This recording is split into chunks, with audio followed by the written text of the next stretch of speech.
Good evening, everyone. Welcome to Candidate Night with the Everett City Council and the School Board.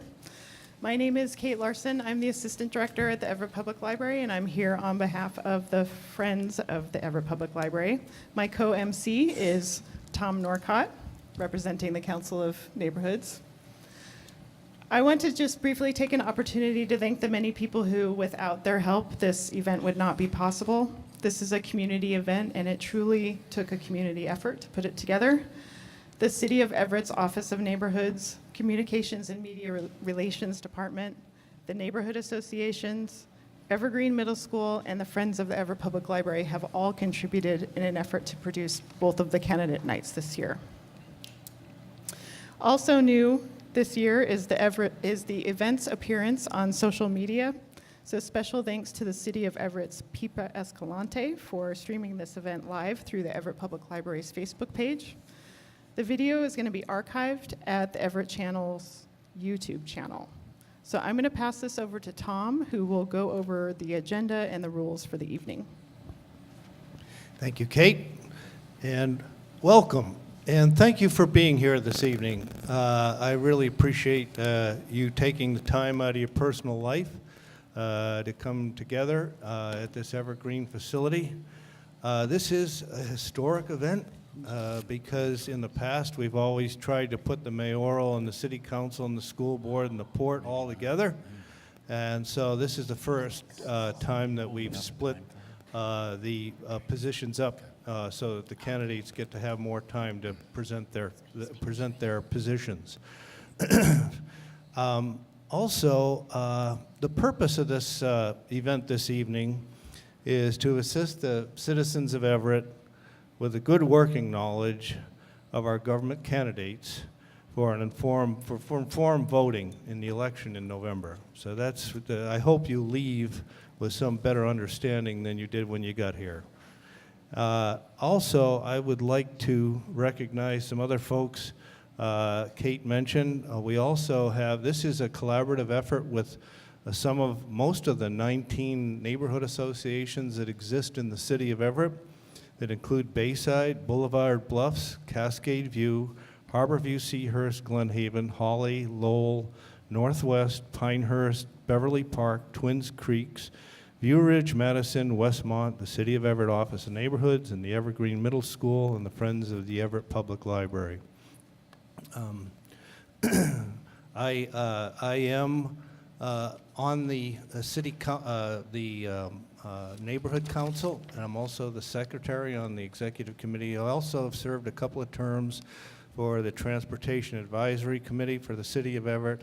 I'm on the board of directors for Recreation and Parks for the City of Everett, and I'm also a planning commissioner for Snohomish County. And I'm retired too, so that's why I got all that time to spend doing community work. But I love Everett. I've lived here for almost 35 years, and that's why I think it's important for people, including myself, to be involved in the community. So thank you, too, for the people that are here. There are some neighborhood leaders and supporters here. They do a lot of work with their newsletters and their regular meetings and all of the events that go on in the neighborhood, so I'd like to recognize them and appreciate that. I also would like to just take a moment of silence for the citizens who are less fortunate than the folks that are assembled here this evening, the hurricane victims, citizens with health problems, the homeless, and those affected by senseless acts of violence and terrorism.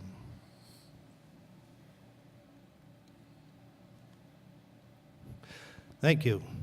I'm going to talk just for very briefly about kind of the, I guess what we call the suggested rules.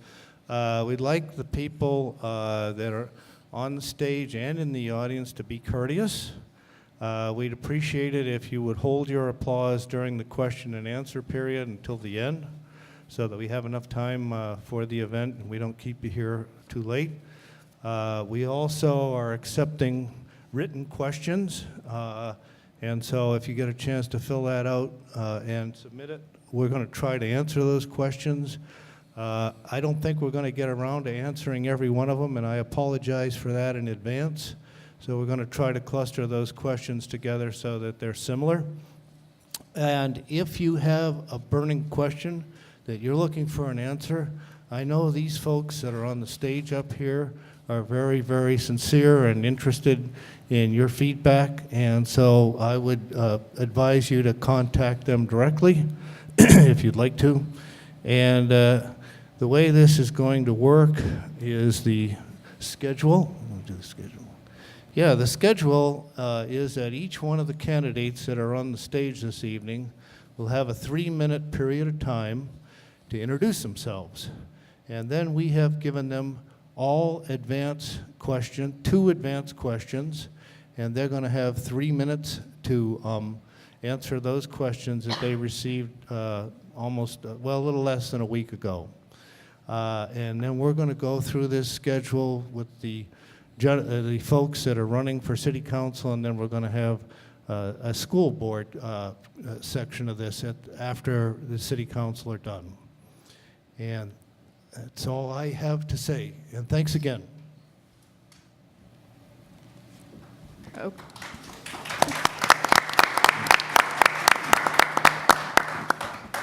Okay, so we can go ahead and get started with the opening statements. Just so all of you know, your timekeeper is here in the front row, so you can watch them.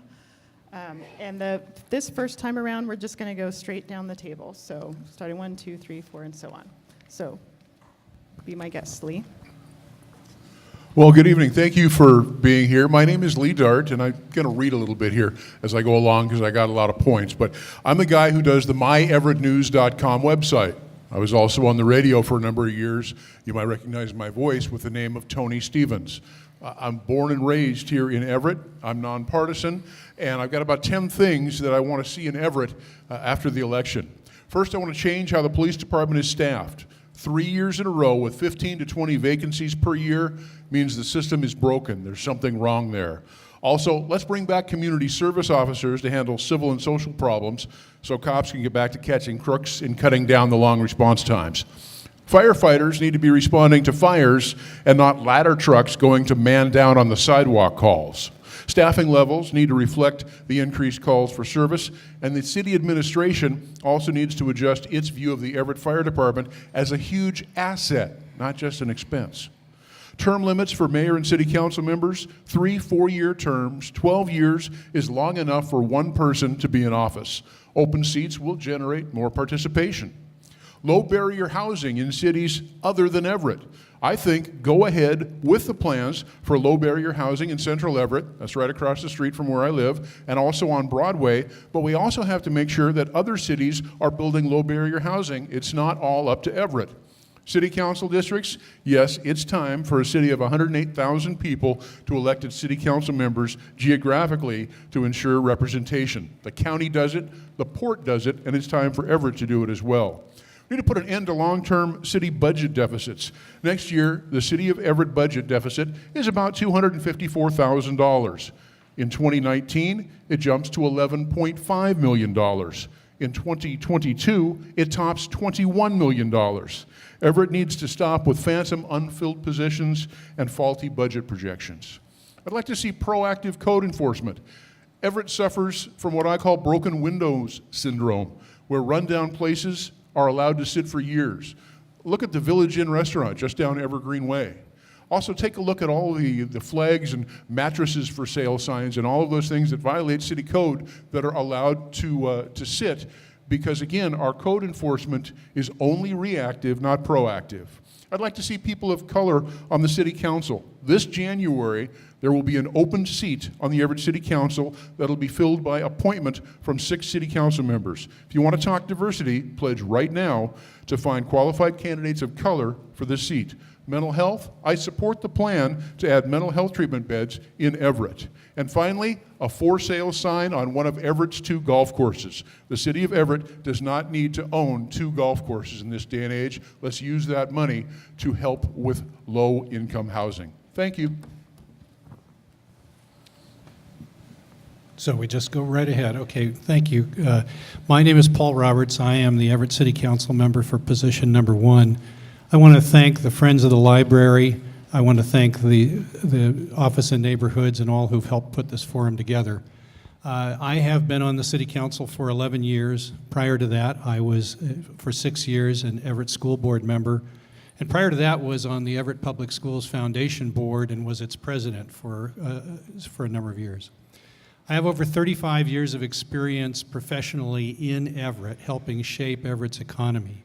I was Chief of Staff to Congressman Dix and advisor to Governor Gardner and helped bring the Navy base here. My job in that regard was to look at the economic and environmental considerations for that base. And I'm proud to say today that's the #2 employer in Everett, in Snohomish County, and it's the most environmentally sensitive base in the nation's inventory. After that, I went to work to do and undertake the planning for expansion for the 777 airplane, Boeing's expansion, develop the permit systems necessary to expedite that work and expedite permitting work in Southwest Everett. And following that was appointed by Governor Locke to be the Everett Site Coordinator for the 787 assembly. I'm proud that I've helped shape Everett's future. I take a long-term goal or a long-term vision on the work that I do. As a council member, my focus has been on jobs, economic development, family wage jobs, by the way, preserving our environment, clean air and clean water, currently working on dealing with climate change issues, on working on a healthy community. And that means taking on the tough challenges that we have, not only with drugs and opioid abuse, housing, homelessness, and healthcare, but also the good things that are going on in Everett, including the expansion of education opportunities, and to take a look at the new and emerging arts and entertainment activities that are taking place in Everett. And last but not least, I've been a big supporter of open government, transparent government, and public involvement.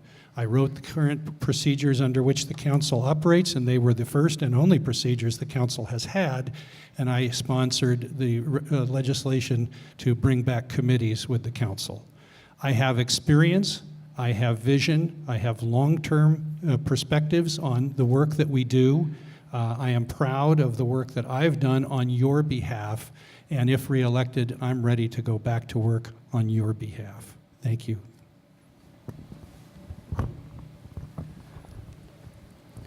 Good evening. My name is Alex Lark. I first want to say thank you so much for all of you being here. Your participation, your engagement makes our democracy stronger and our community more vibrant. So thank you so very much.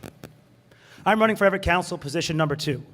I'm an officer of the United States Army. I work for Housing Hope to help families and children experiencing homelessness. And I also serve as a planning commissioner who has successfully put affordable housing legislation through the City Council. I graduated from the University of Washington, and after I graduated, I moved back east to work in Congress. I initially interned for Senator Murray in the Employment and Workplace Safety Subcommittee. There, I helped create pathways forward to family wage jobs for families working in trade industries. After that, I was hired by Congressman Brian Baird's office. I was in charge of constituent correspondence. I was also helped with legislative research, and I helped plan his congressional delegations abroad. After the Congressman's office, I was hired by the South Korean Embassy. My job was to monitor and evaluate U.S. legislation and its impact on Korea as well as the Western Pacific. My analysis and insights were used and sent up to reports to Seoul as well. After the embassy, I joined the Army, and the Army brought me out west. I live here in Everett now. I'm home. And if I'm elected City Council member, I will fight to grow and diversify our housing stock, to make sure that Everett remains affordable for families going into the future. I will fight to preserve our quality of life by fully staffing and funding our firefighters and police departments. I will work to build a rich transit ecosystem to ensure mobility and make sure that families don't get stuck in traffic. Housing is the most important issue in this region right now. Everett needs to take a leadership role in it, and we will benefit from doing so. We will benefit from doing the right thing. We must grow and diversify our housing stock.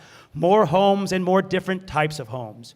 More homes to increase the supply to meet the incredible demand for housing in our region. It will slow the increase in cost and bring more people to the city to shop in our local businesses and stimulate our economy. We need to diversify our housing stock. More different types of homes so that every family in Everett can have a home. We can do this through a community land trust. It can create affordable housing, workforce housing, upfront and instantaneously. We can work to do a sweat equity home building program and give families the opportunities, those families who want to roll up their sleeves and build their home to also build a future for themselves. A sweat equity program will also help create wealth in the city. We need to fully fund and support our first responders because when they are stretched too thin, they are less safe, and that means we are less safe. We need embedded social workers to combat the challenges presented to us by homelessness, addiction, and mental health issues. We also need a rich transit ecosystem in Everett to make sure we have a green future. Everett's future needs new leadership and new energy and new ideas. I promise if elected, I will fight to bring those ideas to reality for all of us. My name is Alex Lark. Please vote for me.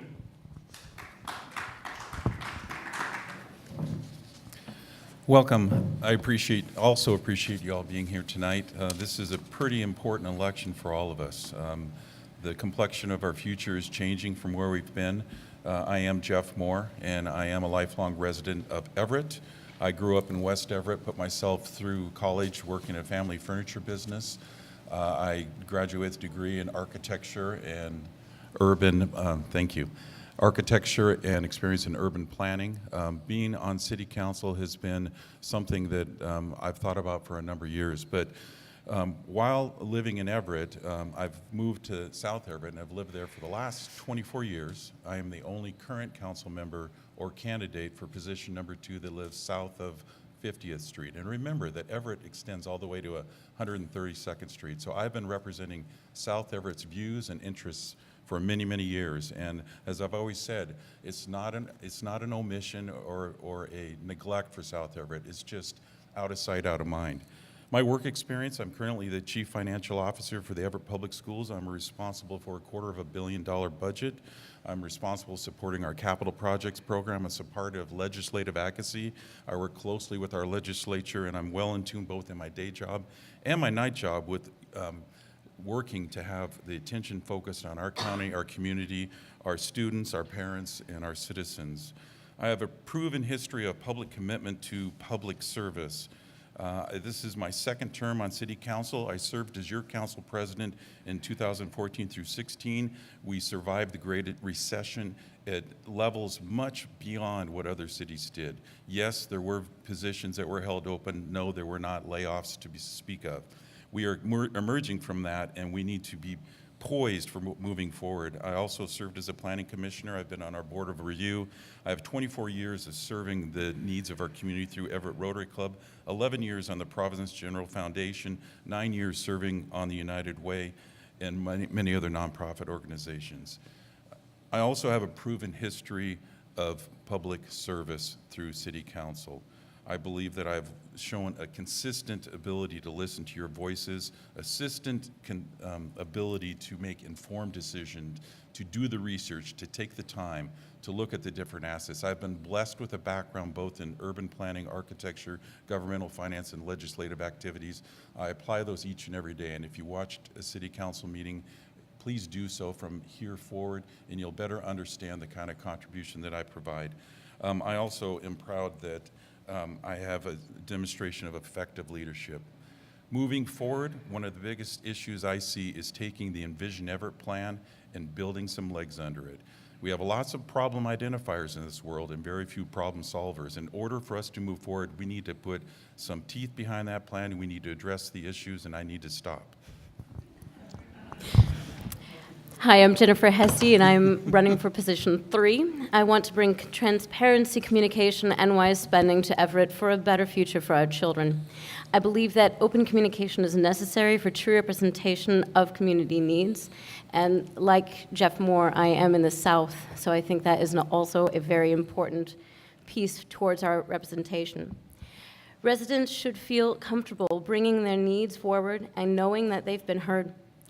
I'm a teacher for Everett Public Schools and sit on several committees at Jackson High School, including our safety committee and the equity leadership team.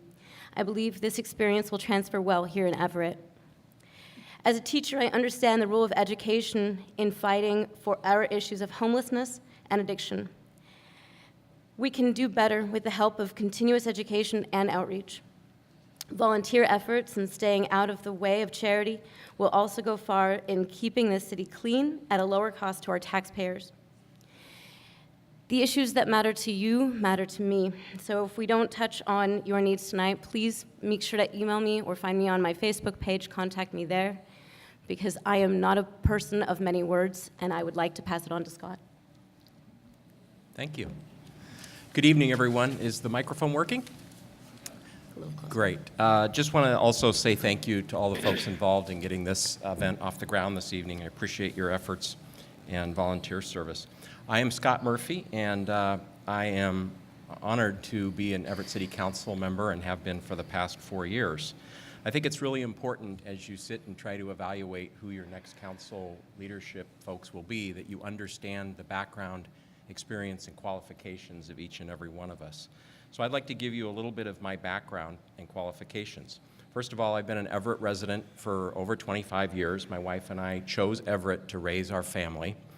And I also, prior to moving to Everett, was a graduate of the University of Washington, where I obtained a business degree with a focus in finance and accounting.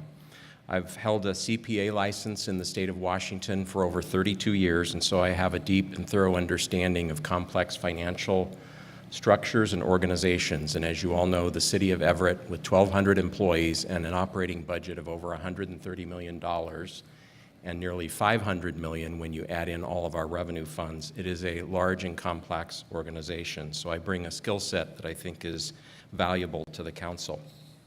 In terms of my experience, having served on the council the last 4 years, I have served as chair of the budget committee.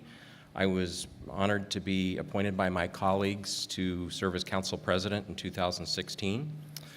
Prior to that service, I also served as council liaison to the Public Facilities District, the Fire Pension Board, the Police Pension Board, and I currently serve as the City of Everett liaison to the Snohomish Health District Board. And in addition to serving as budget chair, I also serve as Parks Board liaison for the council currently. My day job, I'm the president and chief operating officer for Goldfinch Brothers. We're a 125-year-old glass and glazing business based here in Everett with operations throughout Puget Sound. We have offices both in North Everett and South Everett, and I spend most of my time during the day in South Everett at our South Everett location. In 2005, I co-founded Mountain Pacific Bank, a community bank here in Everett, whose mission is to fund the economy and economic growth here in the community. In addition to all of this, I've served in a number of different nonprofits over the last 25 years, including Big Brothers Big Sisters, a Little League volunteer, board president for the Everett Public Schools Foundation, and many other organizations. Just real briefly, my top 5 priorities, if I'm reelected, are to ensure a strong public safety network, create and retain family wage jobs, continue to have fiscal discipline in our city finances, ensure that we protect our public spaces and our environment, and also to work to help those who are vulnerable in our community. Thank you very much. Thank you, candidates, for your opening statements. So now it's time to move on to the first prepared question, which I don't have in paper, I have on my phone. So I will read this, and then I'll explain the order, the answer order that will go in. So the first prepared question is, as city council members, how would you ensure that the city and community reduce their carbon footprint? And so the order that we're going to go in is position 3, position 1, and position 2. Position 3, it'll be Scott, then Jennifer. Position 1, Paul, then Lee. Position 2, Jeff, then Alex, and I'll help guide you through that. So starting with position 3, Scott. Thank you very much. This is a topic that I have become very interested in over the past year, and I've actually just over the summer read 2 books on this topic. I have become convinced that we cannot stand back and wait for the federal government to help us work on climate change, and I'm very proud to have partnered with Paul Roberts, my colleague, over the past year and a half as the 2 council members who have prioritized the climate action plan for the city of Everett. In 2016, we allocated dollars to be able to do foundational work, and we worked with a consultant who came in and gave us a number of ideas that we could put forth as a city to try to help with this problem. As budget chair, I have worked with the city administration and the finance staff to ensure that we have dollars in our 2018 budget to take the next steps, which would be to take the current climate action plan that quite frankly has been sitting on the shelf for about 6 years, to actualize that and put meaningful and common sense action plans in place to move this topic forward.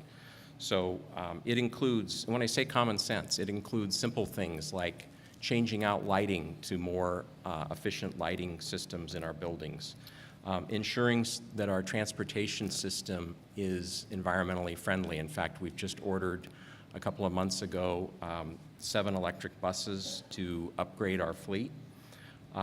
And we have to follow that on with making sure that we have the infrastructure in place to make sure those vehicles are effective. So we're currently in the midst of planning for electric vehicle charging stations for those buses. So this is a topic that I think deserves a lot more attention as we move forward. And again, I'm proud to have worked with Councilmember Roberts and my colleagues to ensure that we have the funding in place to take the next step. Thank you very much. As a German teacher, I could go on forever about this topic. Of course, Germany has been working in this field for a few decades now, and I think they are quite a bit ahead of us. But I'm going to focus on one thing, and that is I would like to see Everett take advantage of the increasingly efficient technology going into solar energy. Honestly, I think this would go much further in reducing our carbon footprint than various public transportation programs that we have. That we are losing more and more money on every year. Solar technology has come a long way since the panel farms of the 90s, and it's a viable option for our future. So I think that is really our next big step. Have fun. Okay, so next we have position 1, starting with Paul. Thank you. We have 3 minutes on this? Thank you. Just wanted to confirm. So I want to build on what Councilmember Murphy pointed out, and I appreciate his willingness to work together so that we can put a climate action plan on the table. But I want to go back a little bit in time because the city has actually taken a number of steps dealing with reducing our greenhouse gas footprint and increasing energy efficiency. I have served for the last 12 years on the board of the Puget Sound Clean Air Agency, and for the last 10 have been its chair. We have been working with the Puget Sound Regional Council to develop a strategy for the region. This is critical because the airshed does not begin or end at Everett. So the metrics that we use to measure greenhouse gases need to be consistent throughout the region. And that's the work that we've been doing. And I'm very proud to say next week I'll be meeting with PSRC again so that we can finalize that work and bring it forward to the board. The work that we have done then in reducing greenhouse gases really needs to be looked at in terms of 2 parts. One part is 50% of our GHG emissions are really from automobiles in this region. And so that's where the biggest bang for the buck is. Another percentage of that's not 50% in their terms of the remaining, but I would say somewhere around 25 to 30% is in buildings, which is really a question of energy efficiency. So the reduction of greenhouse gases is really going to be found, real reduction is going to be found in getting people out of single occupancy vehicles and moving to connect land use and transportation, what's called transit-oriented development, so that people have alternatives to driving in a single occupancy vehicle. That means bicycles, that means walking, that means building centers that work together, and so the real redevelopment options in the future for Everett as well as for the region. The kinds of actions that we might take are vehicle mile traveled reductions. That means public transportation, but it also means building energy efficiency and finding energy efficiency in our building and structures. The climate action plan that I hope, will be bringing forward will have a very robust public involvement process. There's a lot of good ideas in this community. I know Jackie Minshew comes to talk to us almost every week. There are a lot of folks who are doing good work. We need to update our bicycle plan. So I hope that the climate action plan will actually give us a roadmap going forward to do even better. I'm not going to read the list, but I want to tell you that we've been working on this since 2007, and I'm very proud to have been a leader not only in this city, but in this region. Thank you. So the question is phrased, as city council members, how would you ensure that the city and community reduce their carbon footprint? Well, I've heard just a bit about the climate action plan in Everett. In 2006, the mayor signed on to the mayor's climate list. Here is the plan. This is it. Since 2006, here is Everett's plan. So we got a lot of work to do. And there's something that came out in a recent study that I want to point out. It says the top 4 ways to reduce your carbon footprint: don't drive, don't eat meat, don't fly, have fewer children. Eating no meat cuts an individual's carbon footprint by 820 kilograms of carbon dioxide each year. On average, about 4 times the reduction they'd get by recycling as much as possible. Emissions generated by eating meat result in large part from the large amounts of energy needed to grow, harvest, and process feed crops. Foregoing 1 round-trip transatlantic flight each year would cut a person's emissions of CO2 by 1,600 kilograms. Getting rid of their car would cut a person's emissions of CO2 by 2.4 metric tons.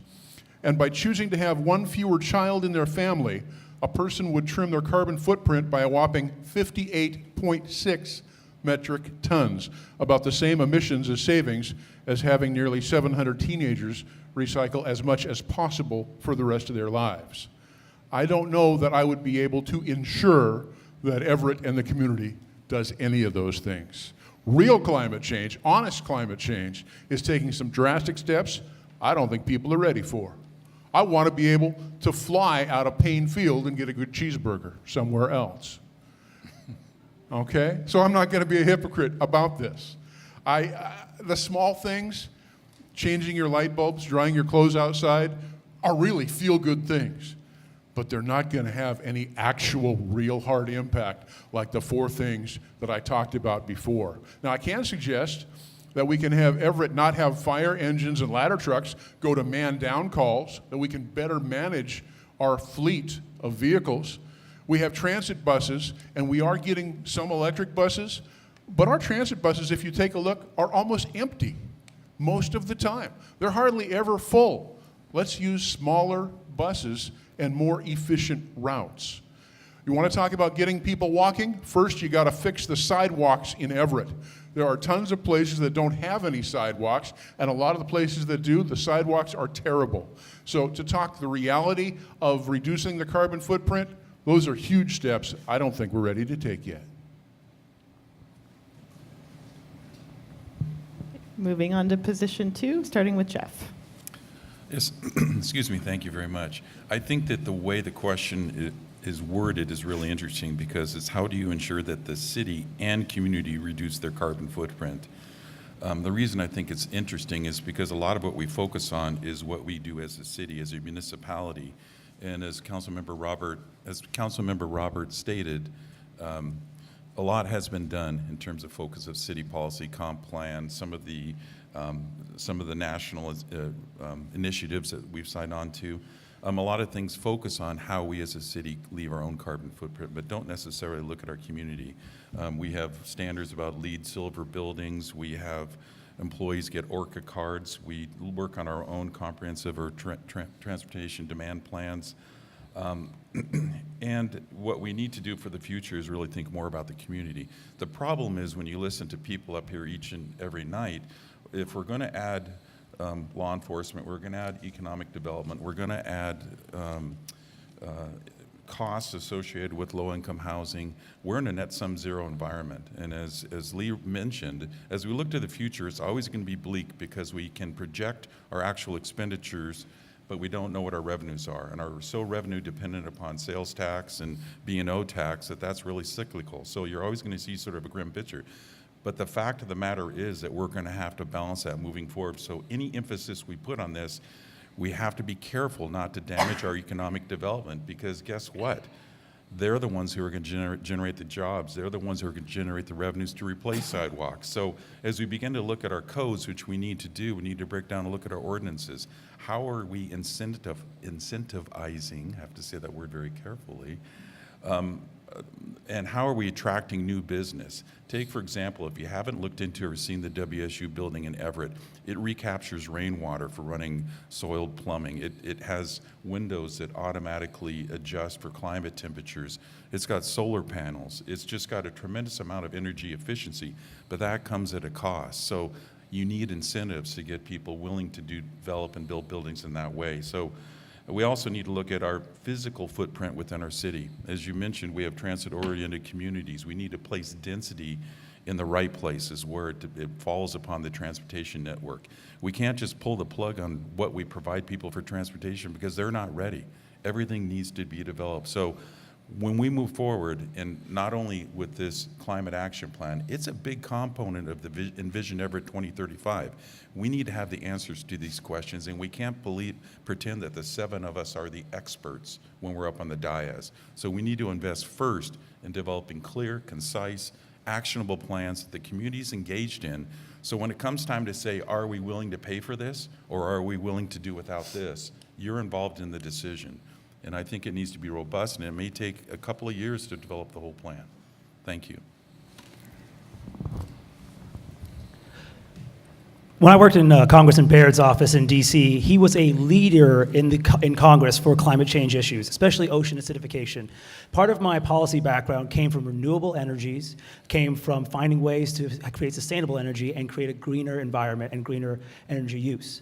Here in Everett, it's important to recognize, it was mentioned earlier, that over 50% of our carbon footprint comes from the vehicles we drive. Now that's within our power to change. We can do this, and we can make a greener Everett if we work to create a rich transit ecosystem that can outcompete the personal automobile. We talked about, well, we can't change what the community does. We can change how people act if we give them more options and better options. A greener transit system, a better transit system, a system that takes you where you want to go, when you want to go, on your schedule, is a greener option than any a future with personally owned vehicles as their component. Furthermore, rich transit ecosystems that include Car2Go took 3 cars off the street in Seattle for every Car2Go that was brought into Seattle. That is less traffic for you and a greener future for you. So these rideshare programs have proven results to make your lives better, more convenient, and greener as well. On top of that, on the Planning Commission, I worked to help create space that would allow for transit-oriented development. One of the key components to the detached accessory dwelling unit work that I did on the Planning Commission was to make sure that when we had detached accessory dwelling units within transit routes, that they were not required to have parking spots. We can't build a transit and green future if we keep building towards automobiles. Furthermore, as work I did at the Everett Station District Alliance, we are working to build 5,000 units of transit-oriented development. That's green development, development that doesn't create a large carbon footprint in and around Everett Station. This is work that I fought for. These are policies that I understand, and this is an issue that is I'm extremely passionate about. If we want to talk about green energy, we also need to talk about a member of the City Council who will have the energy to fight for that. And I don't know if you've noticed yet, but I got a lot of it, and I'm ready to put it to use for all of you. Thank you.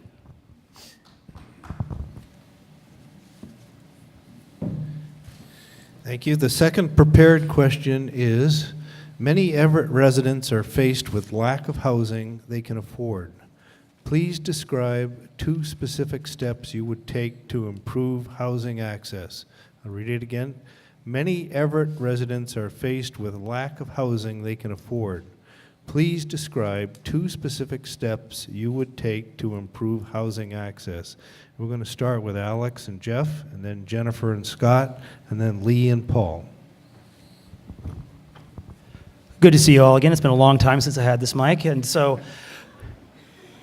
what I want to talk about are two very powerful tools that we could bring to bear to help create more affordable housing and more diverse housing here in the city of Everett. First, I have mentioned earlier, it's a community land trust. Now, this is a wonderful concept that's been utilized in other cities throughout the country. Burlington, Vermont is a very successful example of this community land trust. We also see community land trusts used in Bainbridge Island, as well as Whatcom, Skagit, and King counties. These are great tools that we can utilize. Community land trust, basically what it does is you take the property and a nonprofit owns it and makes sure that it's affordable for 100 years. Another separate organization will then build the building on top of that. By decoupling the cost of the land from the building, you create a new price point, which allows us to create workforce housing that's both affordable and immediate, so we don't have to wait for passive affordability to trickle down to all Everett residents. That way we can build affordable housing up front and immediately address the needs of people who work hard, like our teachers, like our firefighters, who need affordable workforce housing. I'm also a big proponent of sweat equity housing. Sweat equity housing is an opportunity for people who can't quite save up enough money to put down a down payment and to decide they want to roll up their sleeves and build a better future for themselves and their families. Sweat equity housing is a program that exists in a lot of places. The USDA has a sweat equity housing program. Housing Hope is the senior technical advisor for a sweat equity housing program here in Snohomish County. Habitat for Humanity is it involves sweat equity housing, giving families an opportunity to build their future, to build their home by putting in the work they need to do is a great opportunity to create affordable housing, but most importantly, undo the devastating impacts of the Great Recession, which moved so many people from home ownership to renting. And that way we can start building wealth again for individual families, and more importantly, start building wealth within our community to keep our economy vibrant, to help grow our economy, and preserve affordability for decades to come. Thank you. Excuse me, thank you. I think this is a challenge that each and every one of us face with a family member, because we're not just talking about low-income housing. We're talking about affordable housing for all of our children, no matter what their age. My son and daughter-in-law are a college graduate. They're living with the in-laws because we don't want two dogs. They're living with the in-laws because we don't want two more dogs in our house. But nevertheless, it's a real crisis for our community. We know that it's caused by skyrocketing property values. We have tightening of bank loads, of federal requirements. Kids can't get at that. We have a shortage of supply, and our demand is just too much. And then we got the economic element. We need more family wage jobs in our city. So this is beyond just affordable housing. This has to do with our homeless issues. This has to do with how we rebrand our city to be a place that people want to come to. I think that the example that the Everett Public Schools Director Larsen has done in terms of rebranding the school district, we need the image of Everett to change. We need to attract new investors in our community. We have done things in the past, fee simple lots, accessory dwelling units, anything the Planning Commission is engaged in, also with City Council, and we've worked on that initiative for a number of years. But we need more incentives for density, because we, as I said in the earlier question, we need to be able to house not only the CEO, but also the frontline workers, and we also need to get our people off the streets into affordable housing. So, moving forward, what will I do for you? I think I will continue to work further to further incentivize ordinances. I will push for pilot programs that develop. Some of the things that Alex is talking about are great. There's a whole array of initiatives that we can do to expand upon that. And we need to leverage that. A part of what we're looking for and what our council retreat was in the spring was about doing just that. First of all, taking the inventory, which the city staff is in the process, and then also defining for each of those categories what's the right action plan to receive and implement affordable housing for that unit. Don't forget, if we build it, they will come. Right now, the way that the Puget Sound Regional Council is displacing citizens, we're going to get 60,000 more. So we're chasing our tail. Just as we begin to create more opportunities, we have more people coming. So it's more comprehensive than just one single element. I am not an urban planner to that extent, and we need to have a plan that we can effectively look at and fund over a number of years. Thank you. Affordable housing is made less attainable by the increased regulations that we put on what housing must look like. and by the increasing property tax, which shows itself in increasing rent and increasing mortgages. We need to ask ourselves first, is some shelter not better than none? If so, why are we denying use of otherwise perfectly acceptable shelter? I have seen the units that Germans are building for the incoming refugees. They are small, but they have power, they have water, and they are shelter from weather. Many ordinances say that these are too small to be used, and such ordinances are keeping people on the streets. Other ordinances dealing with zoning make things difficult for those who could otherwise live in unused office-style spaces. I'm hoping that we see a change with that, with the Metro Everett areas coming up. Secondly, we must ask why we continue to push towards our 1% increase limit on property tax every year. Our budget grows, and so does our debt. We should consider priorities and see where we can get help from charity and volunteer groups so that we don't feel the need to increase the taxes to the extent of the 1% for our citizens every single year. Regarding housing affordability, it is a very simple economic theory, and it's supply and demand. Okay, we are forecasting 28,000 new residents in the city of Everett in the next 10 years. That means that every year, on average, we have 2,800 new residents coming to Everett. We have to figure out a way to supply the housing for those people, and it's at all levels. So it's going to take several strategies. First, with regard to density, we have, over the past 10 years or so, had well over 500 apartment units built in the downtown core, and we've done that by offering property tax incentives to the builder and developer of the project in order to get them to make the commitment. In many cases, those projects would not have penciled out and would not have been built had it not been for the property tax incentive. So the way that works is the developer takes the risk, they build the apartments get occupied, and then after a period of either 8 or 12 years, depending on the particular project, those projects then come on the property tax rolls. So at that point, they begin to pay taxes into the city. So the idea that we have incentives to encourage development in the downtown core and increase density is a key part of this strategy to help with affordable housing. The second thing we have to do is we have to make sure that our city planning department and all of our city departments are easy to do business, and that our permit fees are in line or below that of neighboring communities. All of these costs go into the structure of a pro forma when a builder is looking at building a house.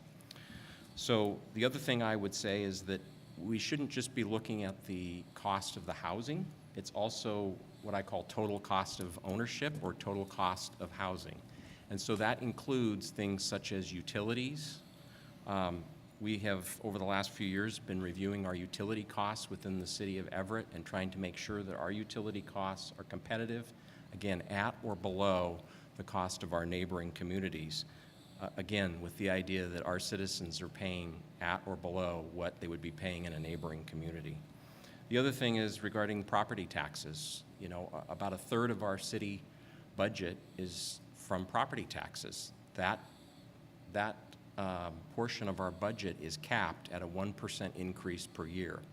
So with costs rising at roughly 4% a year as a city, pretty soon when you have a third of your revenue coming in with a 1% cap and your expenses are rising at 4%, that's an economic formula that doesn't work very well. So that's why we've been so focused as a city over the last few years on trying to make our government more efficient, more cost-effective, so that we can keep our cost of our government down and try to keep our property tax increases down. Thank you. Well, as I read the question, it was asking for 2 specific steps that I take. So I'm going to give a shot at that. Step 1, I'm going to say it again. Sell one of the 2 city-owned golf courses. We do not need to own 2 golf courses in the city of Everett. Plus, then there's the 3rd golf course, the Country Club. So let's sell one of the 2 city-owned golf courses and then use that money to incentivize, yeah, I said it, incentivize builders to get some houses that are affordable. What happened to the starter home? They don't build them anymore. They go right out and they build 3-bedroom and 4-bedroom. Where's the house that's 800, 900 square feet with 1 bathroom and 2 bedrooms that a teacher, that a janitor, that a senior who's downsizing can afford? Those aren't being built. That's what we have to do. We have to get those starter homes in because we got to convert people from affordable housed renters to owners. We need more owners in Everett. So I would want to sell one of those golf courses and find a way to use that money to get small starter homes built in Everett. Step 2, last week, Habitat for Humanity broke ground on Twin Creeks Village at 112, just west of the Park and Ride. By 2023, 30 homes built with sweat equity and donated time and material will be on that site, and I want to encourage more projects exactly like Twin Creeks, near major arterials where people can access transportation, jobs, education, and a future that includes owning their own home. I want to turn renters in Everett into owners. Thank you. So the 2 steps that we're talking about here are dealing with a housing market that, once again, like the airshed, like the transportation system, don't begin or end in the city of Everett. What happens in the housing marketplace is a regional function of housing, of economics. It is supply and demand, but it's also income. So 2 areas that we can work in. First, we need to further strengthen our partnerships with the private sector and with NGOs. The city of Everett doesn't build housing. Housing authorities do some of that work. Housing Hope does some of that work. Other NGO, government organizations do that work, but the city doesn't. What the city can do is help incentivize. So that work might include preservation of the existing stock and a loan program, which we have, a CHIP loan program. It means addressing owner tenure occupancy issues, and that it means addressing the condominium liability issues, which are now prohibiting owner-occupied development in the city. That is a state issue that we need to address. We need to look at transit-oriented development opportunities with the private sector. We need to integrate a permitting process, and I have designed and been the architect of those processes in the past. And we need to maintain the infrastructure and investments, because building housing where the infrastructure doesn't exist helps no one. The second piece of business we need to do is seek opportunities to increase density. And the most obvious ones in the city are also where other economic development incentives may exist. The Casino Road area, which within the next 20 years will have a light rail station, is one of those, and clearly an area that is ripe for redevelopment and help. The Everett Mall area is another. I have been working with the private sector folks, both in the housing industry and the Everett Mall, to talk about those options. Evergreen Way, we have actually taken steps to incentivize housing along the Swift route. We need to, so we have some transit-oriented development work already begun. Much more needs to be done. The Metro Everett plan, which is underway and which will come forward within, I think, about the next 6 months, we're supposed to see those first drafts. That will doubtless increase densities in the downtown. The North Broadway corridor, and last but not least, the College area and Delta neighborhood, both of which are experiencing investment, but we need to do a coordinated job of really pulling together the investment opportunities and what needs to happen in those neighborhoods. So these are just some of the things we can do, but they're concrete examples that will result in better housing in Everett, and I submit better housing for the region. Thank you.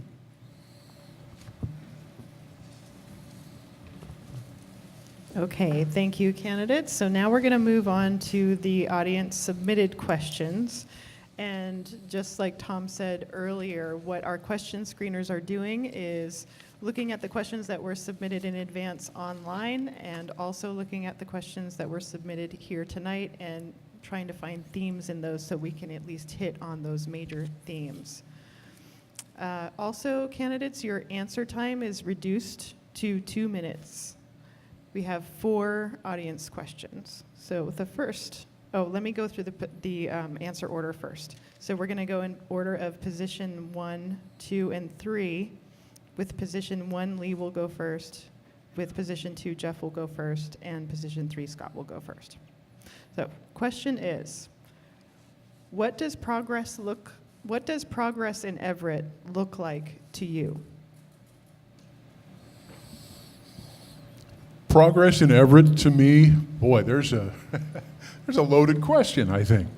But progress is getting people who need mental health and drug treatment off our streets, getting crooks into jail, cleaning up our broken windows, enforcing the laws we have on the books.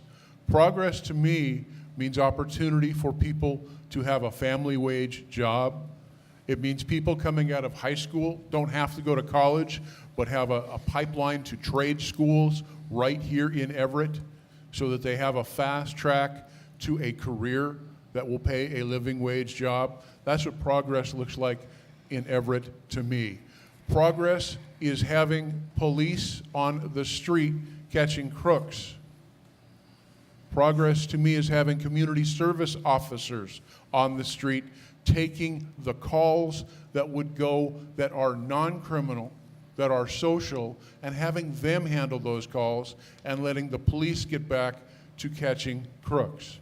Progress to me means taking a look at our fire department and looking at the number of calls and the calls for service and saying, let's not have fire engines and ladder trucks stopping to check on people lying on the sidewalk.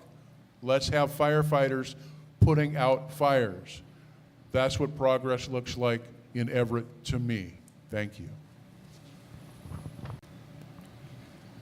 We have the largest job base in the manufacturing job base and job base in the state of Washington. But there's capacity for growth there. Currently, the capacity of Southwest Everett is about 100,000 jobs, and it's currently at 55,000 today. That capacity needs to be filled with the jobs of tomorrow, and that's building the green economy. So the first job is to really maintain the economic superiority that this region has. The second part of that is to make sure that the wealth that's generated from new job production is shared with this community. Because while we have the largest job base, we also have the smallest, or one of the smallest, average incomes, median incomes in this area. So progress to me is trying to make sure that as we build the new economy, we share the wealth with everyone. Progress to me is a clean environment. We have done some good work, not great work in every case, but some good work in air and water quality. We need to do a lot more. And in terms of responding to climate, this is an existential threat that we will be dealing with for the rest of my life and for the lives of my children and their children. It is time to take this seriously and start to build the structures we need to respond. That's progress. Progress is building a healthy community. And the challenges that we have are not unique to Everett. The opioid addiction crisis, I happened to be at the federal court hearing today trying to address those issues, watching our attorneys address those issues. Opioids, mental health, housing, the homeless and human service issues are huge, but they're not unique to Everett. So we need to respond to that. But we also need to build on the good things that are happening in Everett. Education, arts, entertainment, housing, building bicyclable and walkable communities, transit-oriented development. There's some really good things going on. That's progress. Thank you. Progress to me has, and thank you, Councilmember Roberts, you touched on a lot of the topics, and I want to refer again to Envision Everett 2037, because that was probably the first time we had a truly engaged, not your usual suspects, a diverse population of our community that represented true interests. And if you spend some time, if you haven't, looking at that, there's a number of issues, and we're going to be talking about them October 21st at our council retreat, but they really focus on economic development, housing, education, transportation, homelessness, crime and substance abuse. arts, culture, recreation, parks and environment, civic engagement. In our past, our visioning process isn't really a vision. It really talks about objectives. And in fact, this particular plan does identify both what the problems are and what the desired outcomes are. Yes, everybody knows things are drastically apparent to us when we look at the homelessness, the drug addiction, the public safety, the people that are afraid to walk on the streets at night. Without question, we need to invest there. Again, where do we get the money from to do it? With a 1% property tax cap. We need to work on this as a community. What I don't see also that's listed on here, and maybe is less overt, is embracing our communities of color. And even tonight, as we've talked about this for 8 years, when I look around, this audience doesn't represent the culture of our community. In the Everett Public Schools, we have over 80 languages. I think we're approaching 90. We nearly have a minority population that exceeds our Caucasians within our schools, but we don't see them in our communities, and we've tried tireless efforts to reach out and connect our neighborhoods with our neighborhood associations. But I'm beginning to get discouraged because I think it's really going to have to come down to each one of you and each one of us to engage our community. I would like to see a community that represents our world culture, that we see them engage in our normal activities, and we learn and share from each other.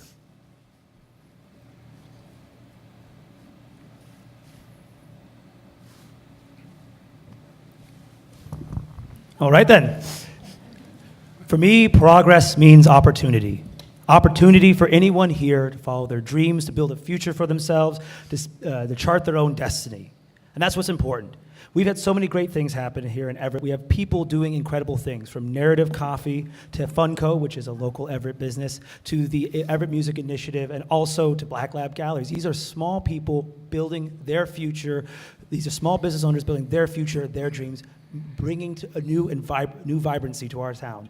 Progress to me means giving people, empowering people to do that. And what that really means is making sure that people have affordable housing so they can afford to take that risk, so they can afford to dream big and know that they won't have everything taken from them should that fail, because failure is part of the American DNA. Because when we get knocked back down, when we make a mistake, when we trip up trying to chase our dream, we get back up again. And we need to build that into our housing policy, into our economic development policy. To me, that's what progress is. Progress is urban villages throughout Everett to provide walkable micro downtowns where people can try out their new businesses, where neighborhoods can go find new nucleuses and new centers to go find their favorite coffee shop, new restaurant that's locally owned from somebody's dream came true on that store corner.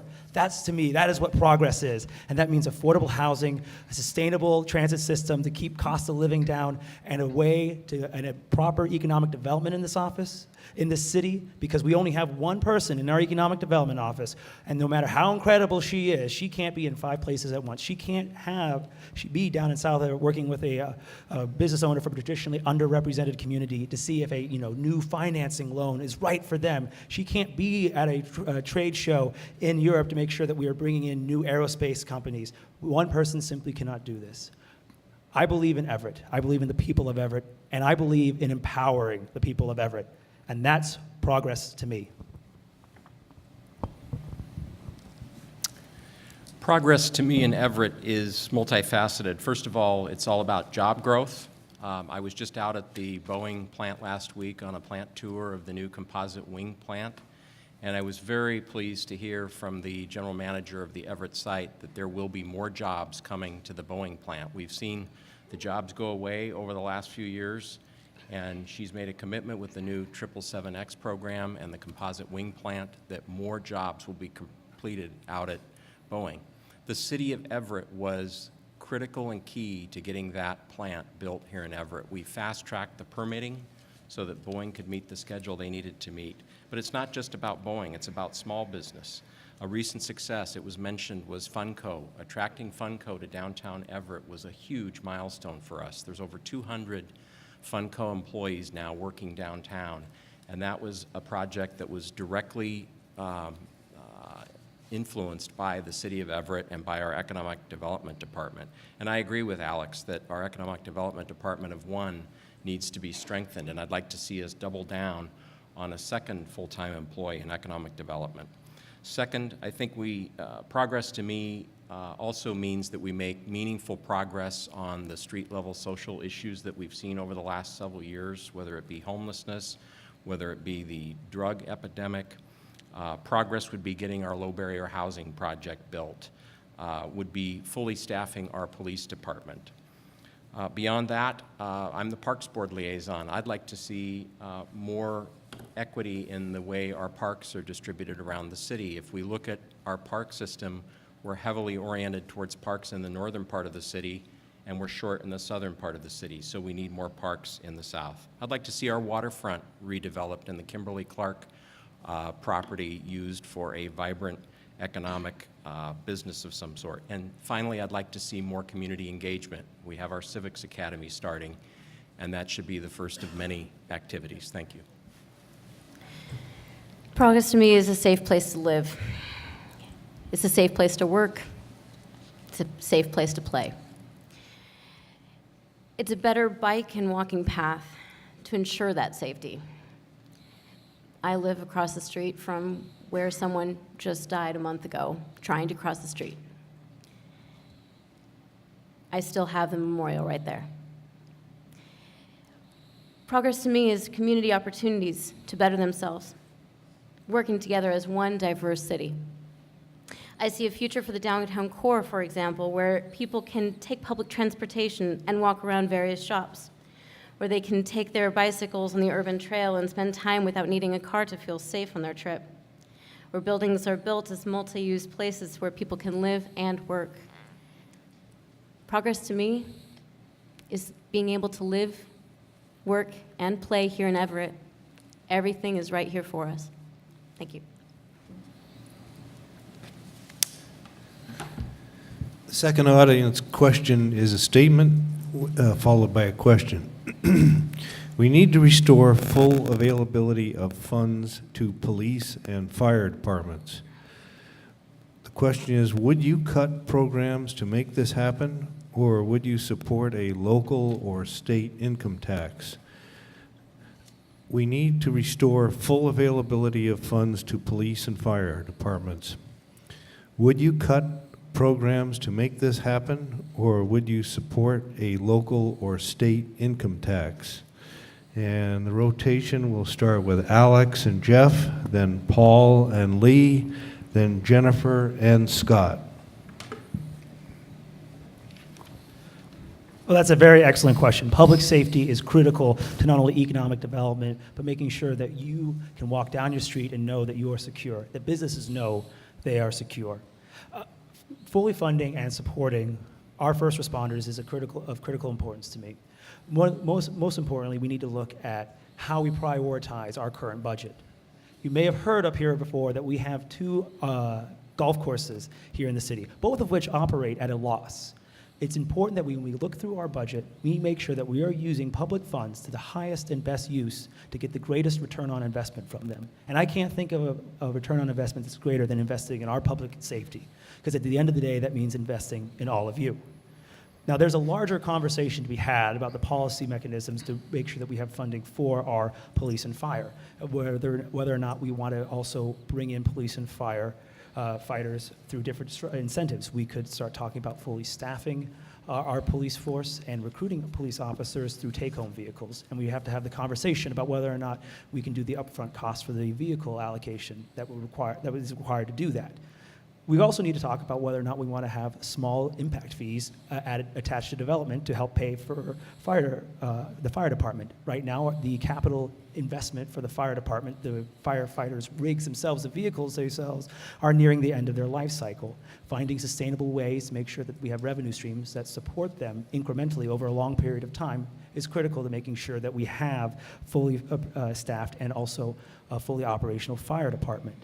There's a broader conversation to be had on how we want to do this, but most importantly, we need to be reaching out to the public to have this conversation. And this is something I fought for on the Planning Commission as we embark upon the Metro Everett, as well as citing other buildings here in the city of Everett. I've been very vocal on making sure that we are reaching out to the people of the city and getting input. So, in summation, we need to make sure that we fully fund and support. We have a robust discussion around funding mechanisms for our police and fire. Thank you. So we're talking about different moments in time. We're talking about the Great Recession and what the city had to do to survive the Great Recession. We have two different situations, one in police and one in fire. General government is about 131 million, and our public safety is about 50% of that. Once we started emerging from the Great Recession, fire was more easily able to fully staff. And the thing that still seems to be an impediment to the operational efficiency is the relationship between the administration and the fire union. I think it's no secret that there's some disappointment there about how they can work together. I think that they're probably collectively within a report that was done in an interest-based bargaining relationship. I believe that the new mayor and the fire labor unit can work together with the administration to come up with some win-wins that improves the level of service at no cost to the city. Nevertheless, we need to invest more. Police, on the other hand, is victim to a different element, and that is that during the recession, while the positions weren't necessarily held open, the attrition and the market for police officers has become very difficult. My nephew just became one in Everett, and I wonder and worry about him every night because the world is different for them and what they face. We have officers that get involved and decide to do something different for the safety and the longevity of their wife and their children. So we have a different circumstance, and as a council, we've done a few things. We've incentivized a hiring bonus because it takes a year to get an officer hired and get them in place and get them on the streets. We're looking again at a local training program so we don't have to rely upon the state and it doesn't take 9 months. We need to look at the number of men. When I annexed into the city and led annexation in 2004, we have no more police officers now than we did back then. And we continue to commit to school resource officers, so there's no question about it. But just remember, we're walking within a pie that in order to expand economic development, expand police officers, something's got to give. And we are looking at Walter Hall, and only about 30 acres is available to sell. So I think I'm still recalling the question that we're talking about fully staffing. If you don't mind reading it again, just so that I make sure I get it. The question was, we need to restore full availability of funds for police and fire. Would you cut programs to make this so, or would you support a local or state income tax? Okay. So first of all, I appreciate the question, but I don't think the options that are in front of us are either or those options. Let me just deal with the income tax question. That's not within the realm of the state or of the city of Everett. And so that's something that has to be addressed at the legislature. Let me talk about what is within the realm of the city of Everett. I do support fully staffing our first responders. But again, that question needs to be more nuanced. I have spent a lot of my career in municipal government management, and I have spent a lot of time in the last 10 years advocating for the funds we need to fully staff our departments. In the case of fire, that's a little, as Jeff pointed out, it's a little easier task simply in terms of the budgeting process and the hiring process. In the case of police, not so. The police, part of the challenge we have in hiring police is that we have to hire, and it's a good reasons, but we have to hire through the academy. And the academy becomes a funnel. So I have been very active in supporting what's called BLEA funding, basic law enforcement education. And those are the dollars that we need to staff and have the classes in order to educate our officers to get them on the streets. So there are very detailed issues here, and we haven't had sufficient funding for the academies recently, and that's one of the reasons we haven't been able to hire the sufficient and keep a staff up for our police. The other issues that we need to look at are operational. There are issues that we can look at in terms of taking some of the services that are provided by our officers and keeping them focused on crime prevention, and so on. And last but not least, what we're asking our officers to do today on the streets is a little different than what they're getting trained to do in the academy. We're asking them to also be social workers and cover other issues. We need to give them that training as well. All right. So as far as, hello?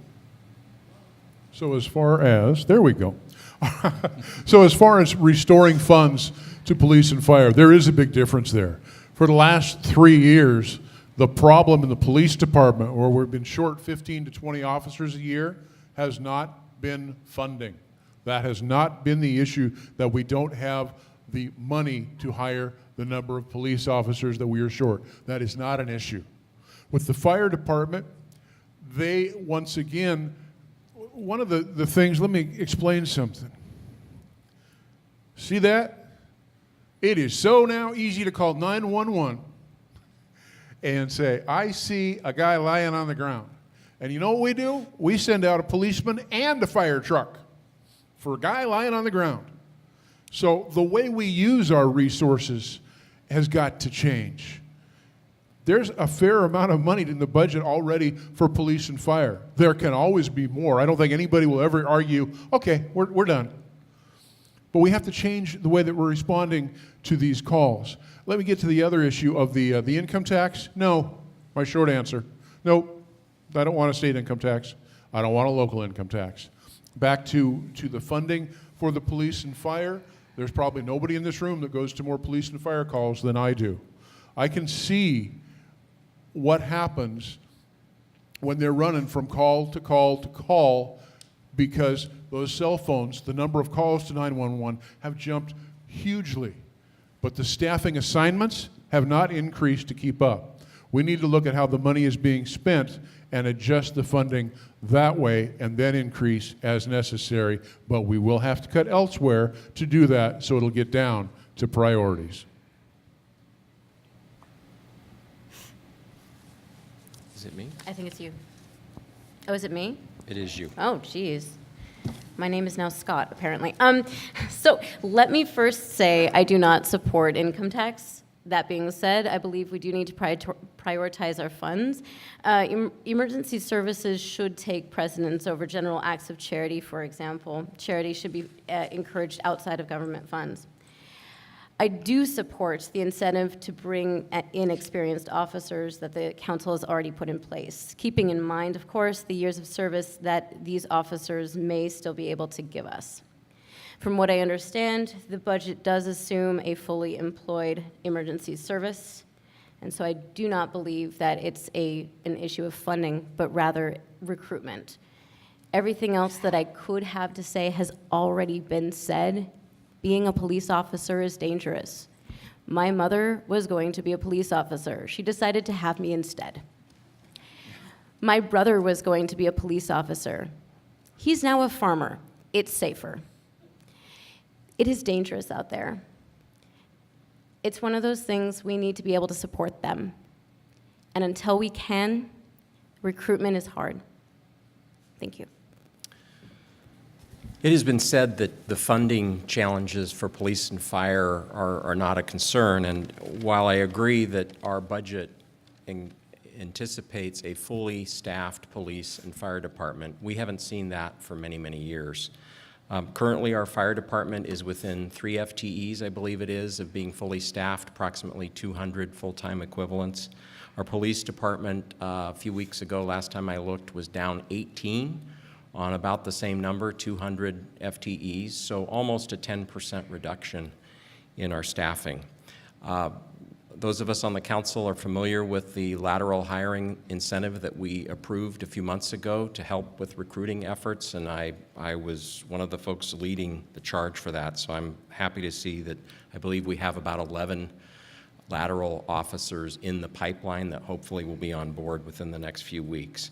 In terms of funding public safety moving forward, though, I do believe it's a challenge, and it's a challenge because the city continues to grow.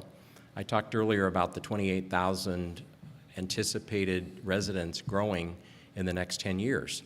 That means that our city is growing roughly 2 to 3% a year, and stands to reason that, sure, we can look at efficiencies and how we dispatch these calls, but over time, we will have to look at increasing police and fire services.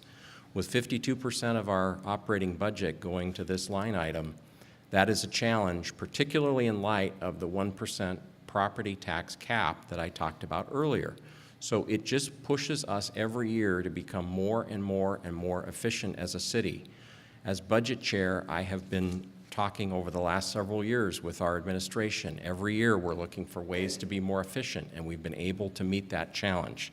So I do think that's a challenge moving forward, but it's not so much about the funding today as it is funding in the future. Thank you. Oh, and I am not for a state income tax. Okay, I have question 3, but just to let you candidates know, I know most of the time you're being very good about observing the time limit, but what we'll do from now on is if you don't stop on time, we'll just turn down your mic. So, this question is going to go in the order of position 3, position 2, and position 1. Scott will be first for position 3. Jeff will be first for position 2, and Lee will be first for position 1. Here is the question. With the growth of Washington State University, Everett Community College, and the college district in general, how will you include Delta neighborhood residents in planning for development in that area? And how will you work to ensure our major stakeholders also include the surrounding neighborhood in their planning? I'll read that one more time. With the growth of Washington State University, Everett Community College, and the college district in general, how will you include Delta neighborhood residents in planning for development in that area? And how will you work to ensure major stakeholders also include the surrounding neighborhood in their planning? So again, we're starting with Scott. Thank you for the question. It seems like that question may have been written just for me. I probably haven't mentioned it, but one of my other roles with the council, we all have neighborhoods that we are liaisons for, and I am liaison to both the Lowell neighborhood as well as the Delta neighborhood. So I have been working on a monthly basis with the neighborhood group in Delta over this past year or so since I became appointed to that neighborhood group. And one of the things that we've talked about is some of the impacts that they've seen in that neighborhood. And I have tried to coach and counsel that neighborhood to certain strategies and ideas that they could put into place to be more engaged in the planning process. One of the big challenges they've seen is problems with parking. And so we've talked about zone parking opportunities that could be put in place. That would be something that would need to come forward from the neighborhood group.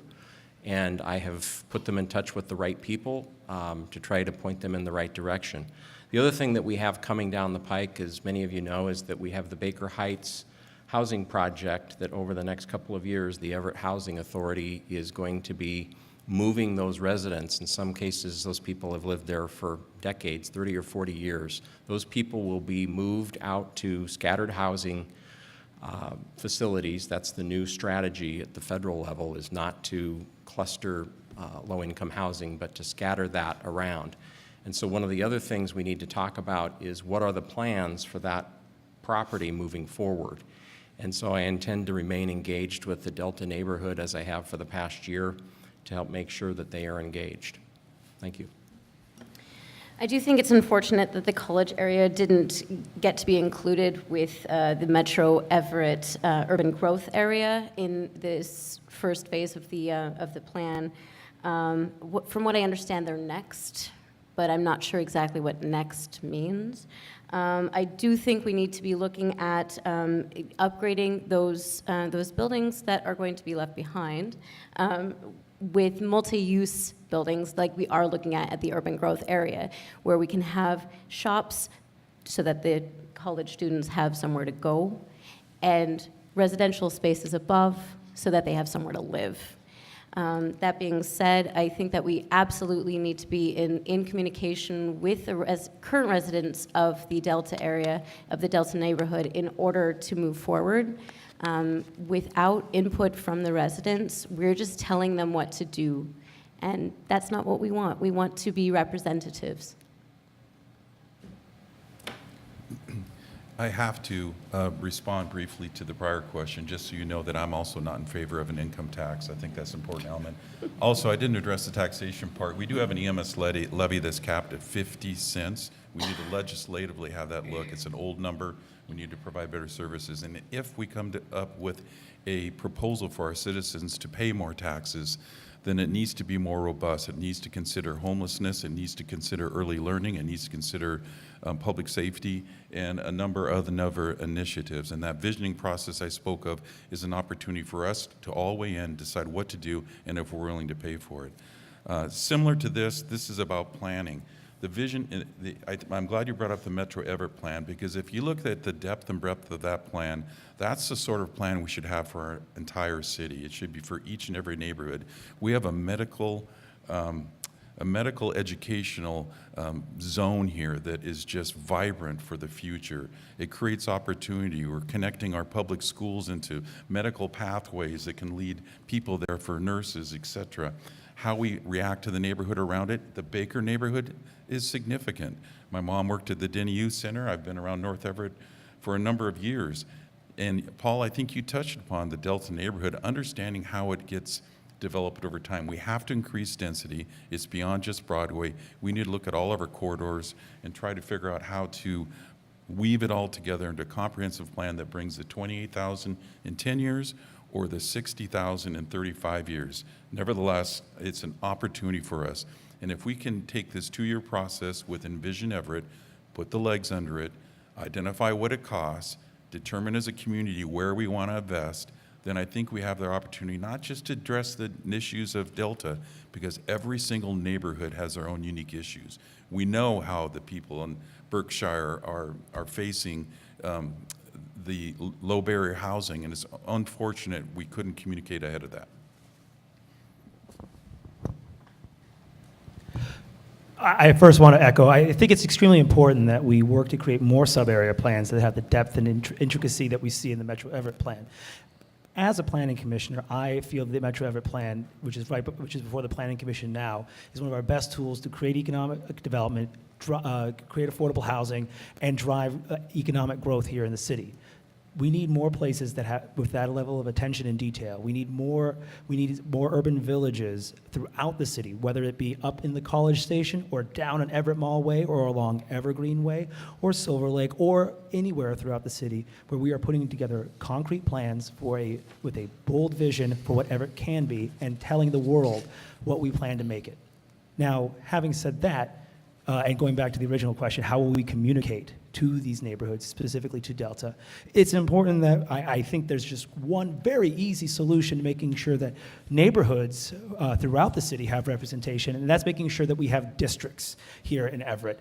We are currently all at large. We need districts here to make sure that people throughout the city have a voice that can be heard, can make sure that the vision for their neighborhood has their input in it, and districts will help us do that. That's why the 5-2 plan for districts is so important.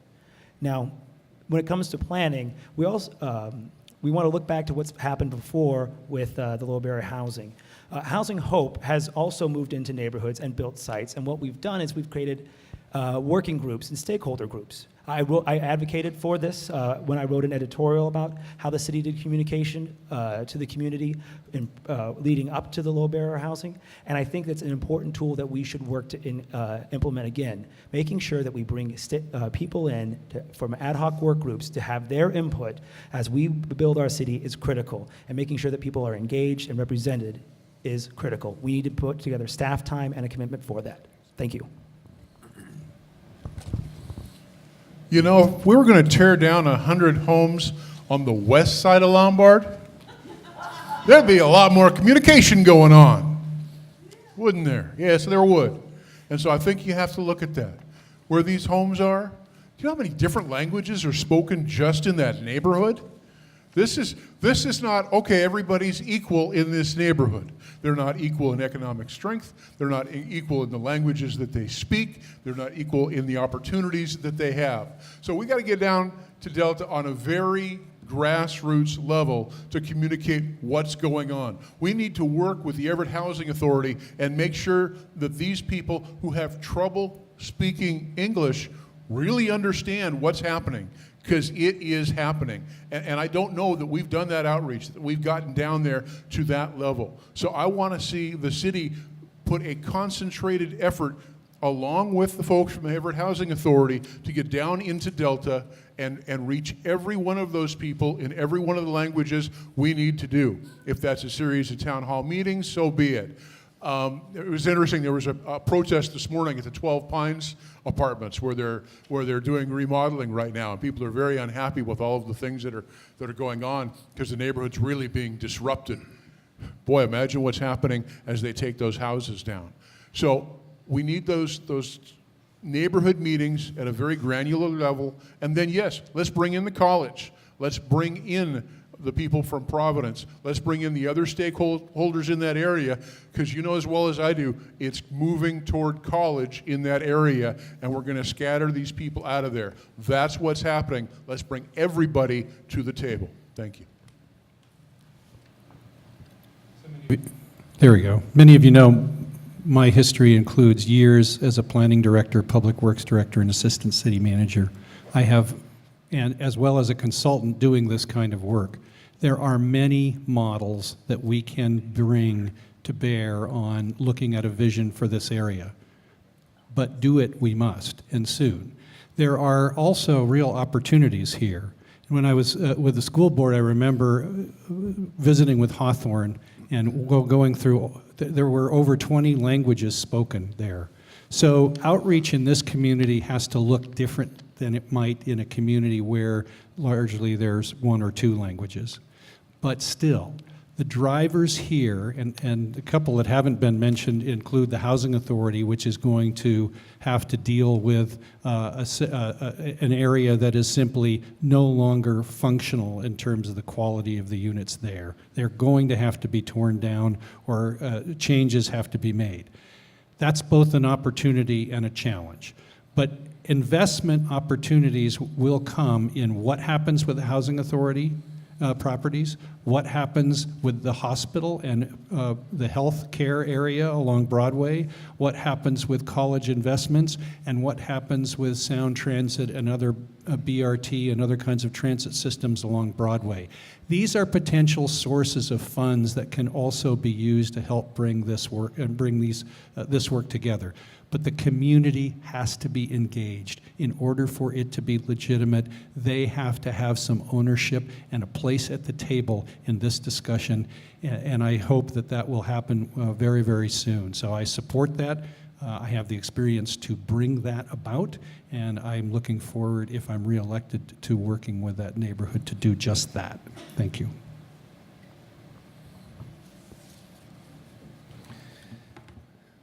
The fourth and final question is a statement followed by a question. Vancouver, British Columbia, King County, and the City of Seattle are opening safe drug injection sites.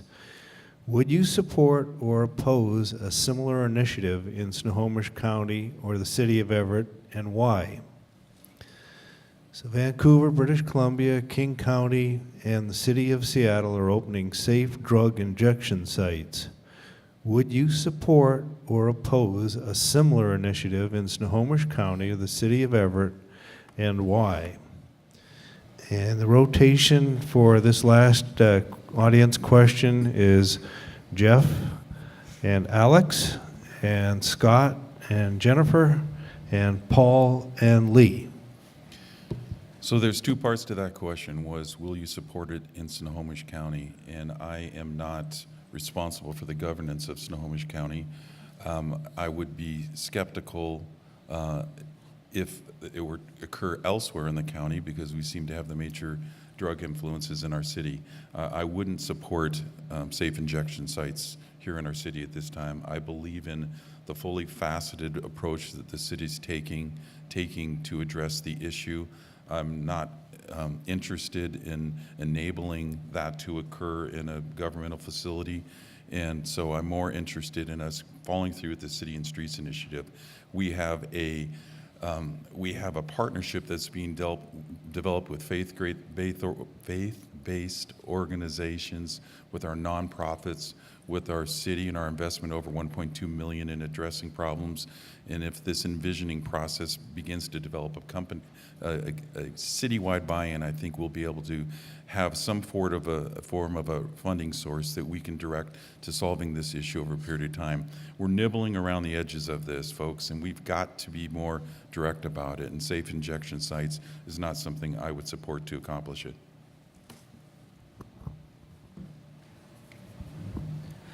I think one of the first things we need to do before we can consider safe injection sites is make sure we are fully staffing our police force and making sure that we are putting in embedded social workers in the street.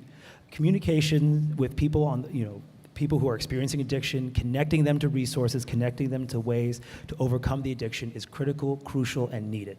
We have tools that that already exist, and we need to make sure we are fully utilizing them, fully resourcing them, and giving those who are part of those programs the ability to be truly effective.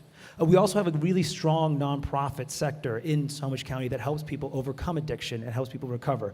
We need to make sure that we are creating a policy framework and a funding framework that supports these existing programs to help families or individuals experiencing addiction overcome them. Those are the first and foremost fundamental things that we need to do. We need to make sure that the existing programs we have are up and running to their fullest capacity and are as effective as they possibly can be. With that, we also need to see how other programs that we are utilizing are playing out. We're working to make buprenorphine more accessible throughout the city and integrating that into the pre-existing healthcare infrastructure, where someone who can pick up a prescription for buprenorphine through the Rite Aid. That way, it avoids stigma, allows people to be more to access their drugs more easily, access their prescriptions more easily, and gives them a pathway to heal. As an officer in the United States Army Reserve, I have always been taught by the cadre who instructed me to never fight the last war, to never assume what the enemy is. We need to make sure that we are fighting this conflict, this challenge, and overcoming it with the best data, best solutions, and best programs that we have. We need to fully fund what we have and be open to learning and collecting any data we have from other tools and processes. So, thank you very much.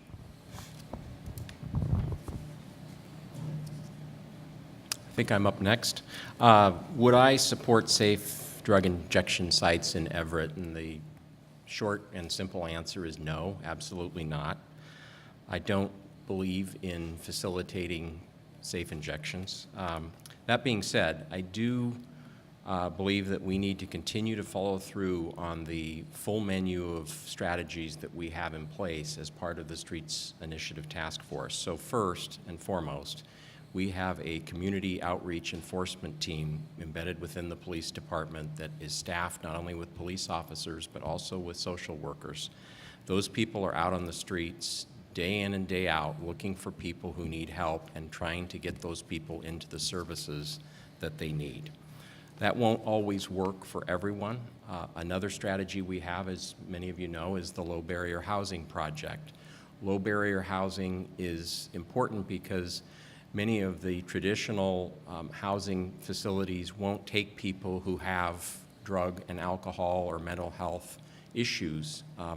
Those are the barriers to entry. So when we say low barrier, that doesn't mean no barrier, but it does mean low in terms of people can still get housing if they have a mental health issue, a drug issue, or an alcohol issue, or all the above. So we have 65 units of low barrier housing that we expect to have online by early 2019. I would like to see us follow through on that program, get it in place, get those people into housing so that they have a roof over their head, and surround them with services, whether that be drug and alcohol counseling, mental health counseling, et cetera, to try to help those people work on their problems. So no, I would not support a safe injection site in Everett. I think a big part to recovery is to destigmatize drug use so that people can come forward for help rather than hiding their family members or friends or themselves in fear of being judged or, worse, arrested. Destigmatization does not encourage or enable use, however. I feel that safe injection sites does. I worry that such a program would take Everett several steps back on our road to recovery. All of the programs have already been mentioned. I really don't want to waste your time because I know we're already about 20 minutes behind. I would not support them at this time, but let me explain why.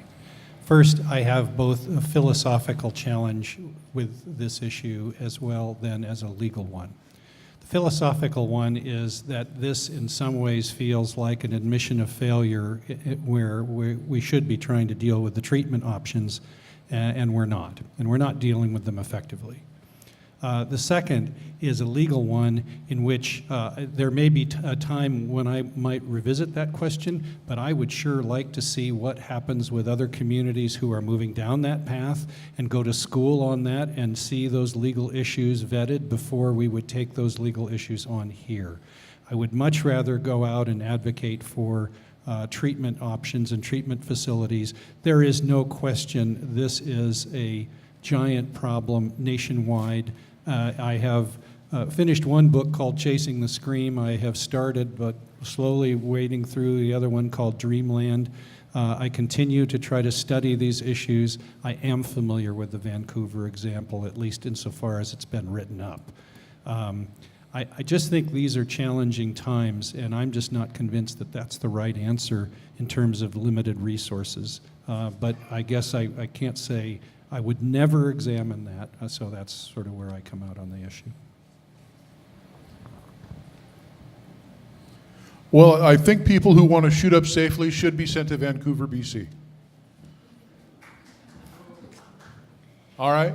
Guess who was the first person to pick up a needle kit at the Snohomish Health District? Me. Because I, in the backyard of my house, have to pick up heroin needles and get them properly disposed of. No, absolutely not with a safe injection site. No way. You know, I talked to a police officer who works in Vancouver. They have had people there go to the safe injection site to try heroin for the first time because they know the needle will be clean and there's somebody there who's going to resuscitate them. That's happening. No way. No, absolutely not. I would like to see more treatment sites in Everett, though. There's currently a battle right now on the city council and in the planning commission on what comes first: the zoning for treatment or finding the building. We have one methadone clinic in Everett, and there's a waiting line. We need another one, but there's no zoning allowed right now. Somebody thought they found a building. While they had the zoning conversation going on, the building has been put up for sale. So I think Everett needs to look at zoning and say, this is where we want to have a treatment center, but absolutely not on safe injection sites. We do quite enough, thank you very much.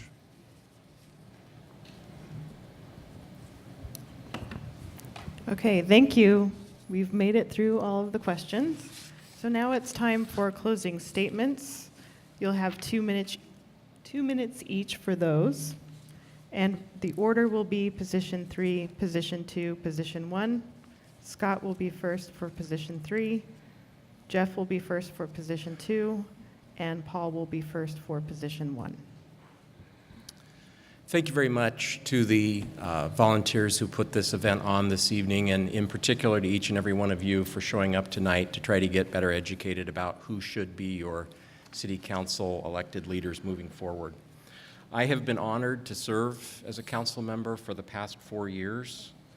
I am proud of what we've accomplished. We have a lot more work to do. With a change coming in January, we will have a new mayor in the 10th floor, and I think it's more important than ever that we have experienced council members who can provide the checks and balances. Our city government is just like our federal government. We have checks and balances. The council is a policy-setting board who oversees the budget, who provides checks and balances against the administration. And I think now more than ever, it's important that we have consistency, experience, and skill on the city council, and I believe my background and experience, having lived here in Everett for 25 years, my business, operations, and finance experience is valuable to the city, and I hope that you'll consider voting for me in November. Just to recap my priorities, first of all, with 52% of our budget going to public safety, that's always going to be a number one priority, is making sure we have a strong public safety network. As citizens, we all look for that in our city government. Second, creating and retaining family wage jobs. Third, continuing to demonstrate fiscal discipline in all the decisions we make. Fourth, ensuring that we protect our public spaces and our environment. And finally, helping those more vulnerable than those of us sitting here this evening. So I would appreciate your support in November, and thank you again very much for coming this evening. As a teacher, I know how important it is to communicate. As a teacher, I am a lifelong learner. With these two things, I bring a lot to the table. I enjoy listening. I learn by listening. My father is a CPA. He has been all my life. My brother a farmer, my sister a doctor, and my other brother is an IT guy. I have a lot that I can learn from. My cousin's a firefighter. I have a lot that I can learn from. It's really important to me that we communicate our needs, that we learn our needs, and that we follow through. I am for districts. I think that in order to truly represent Everett, we need to be looking at that a lot more seriously than we have this past year. And I am in the South, and I think that helps too, because I can listen to the people who are down there who don't currently have two representatives. Thank you. We are entering into a new chapter for our city. As Scott mentioned, we've had a consistent administration for 14 years. I'm proud to say that one of my two colleagues on City Council will serve as the first elected woman mayor, and I look forward to working with them on a number of issues that we've talked about tonight. As I mentioned, we stand on the edge of opportunity. In 2009, when I first ran, being a CFO of a finance organization, but also an architect with a passion for urban planning, I put on my shirt vision, integrity, and experience, because I really felt that the visioning for Everett is essential moving forward. When pushing that during times of economic recession, it sort of falls on deaf ears because we expend a lot of energy, visible or not, in trying to keep our city stable.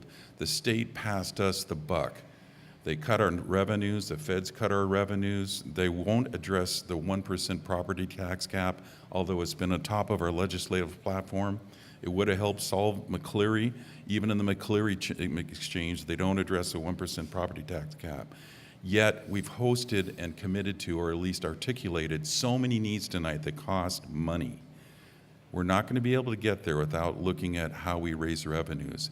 The state allowed us to have the transportation overlay tax. They've allowed us to do several different things that we've leveraged. We try to keep pace and we try to keep things affordable for our citizens.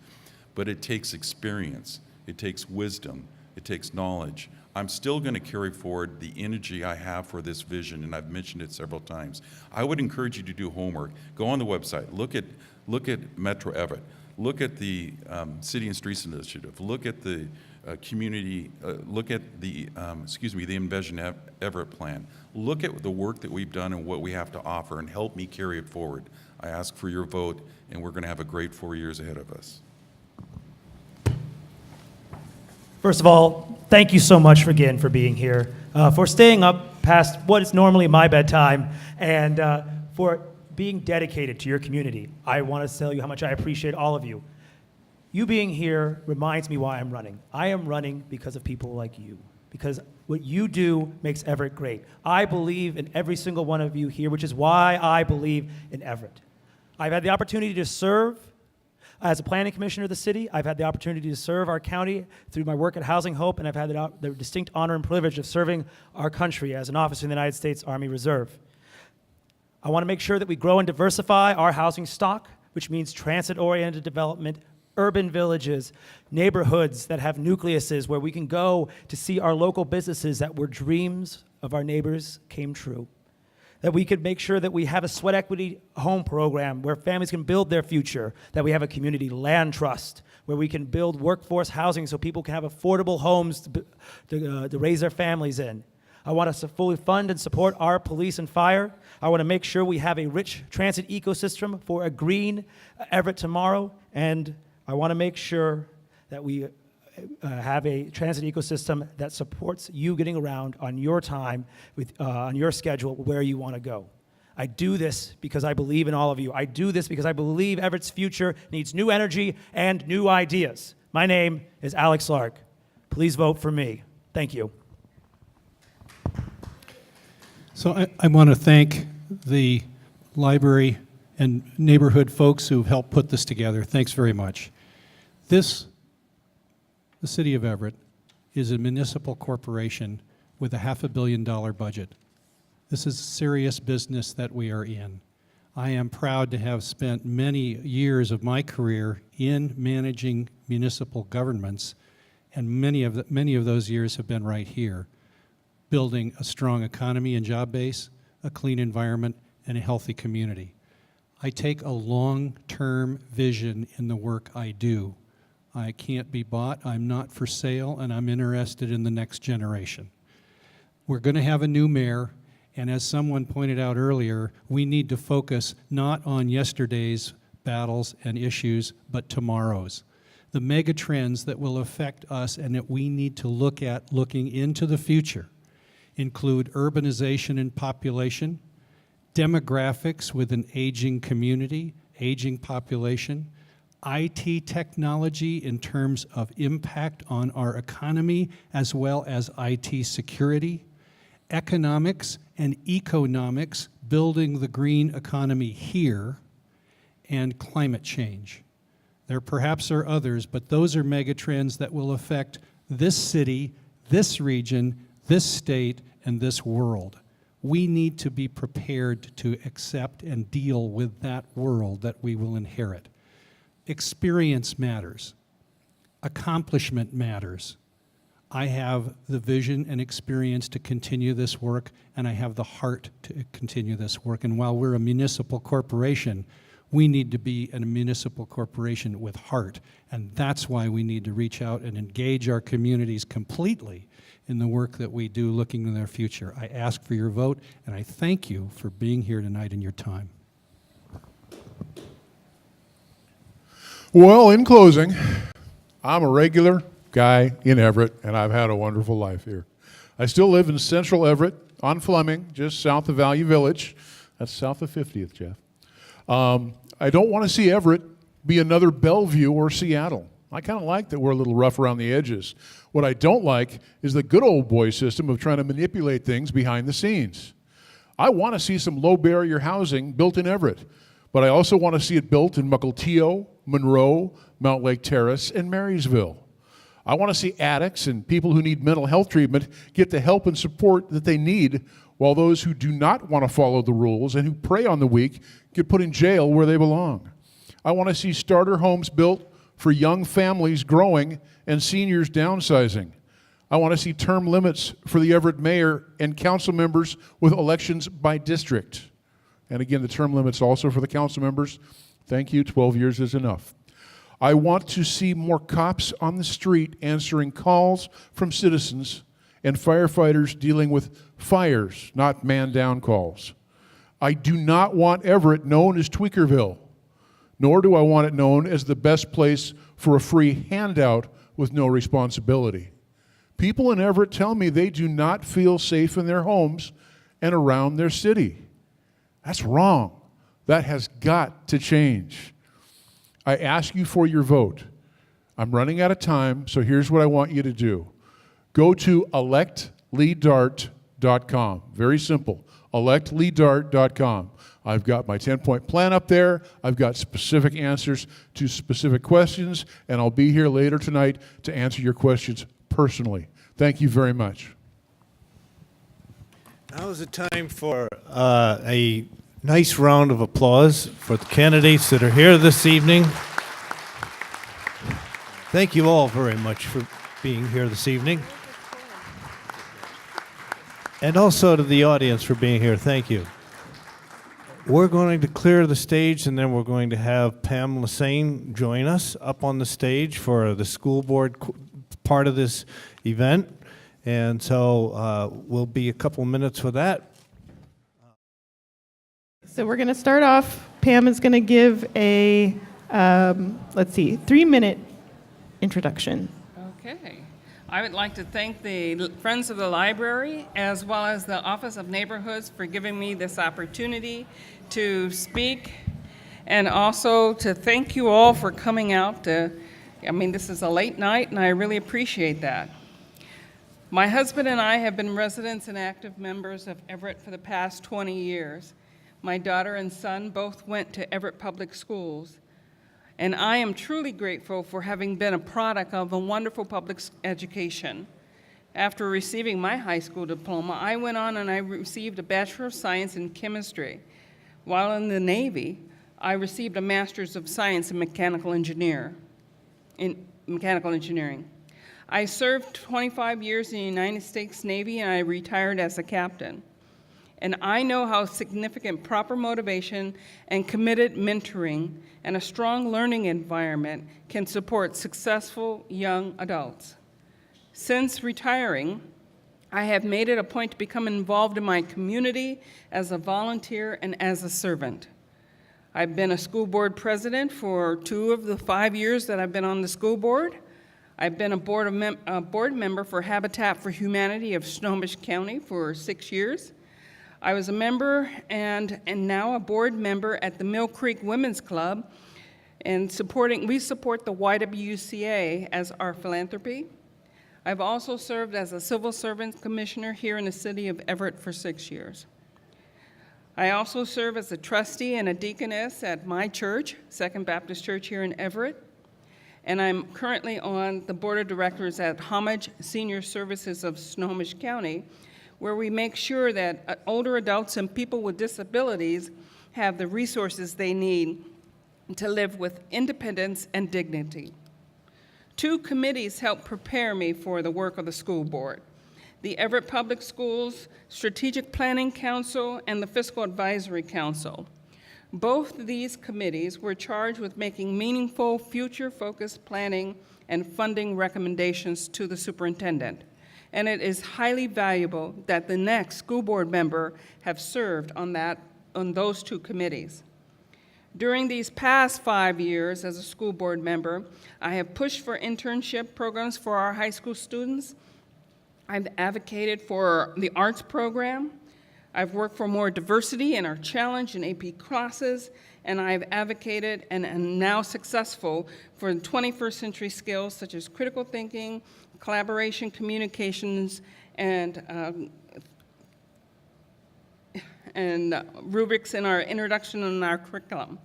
These things and more have given me the experience needed to continue to serve as students and the community during these challenges we face.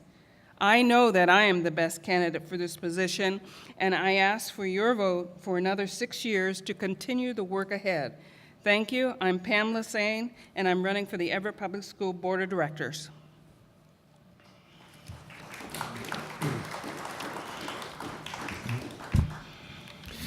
And we have 2 prepared questions, advanced questions, that we passed along to Pam and the other candidate that couldn't be here this evening.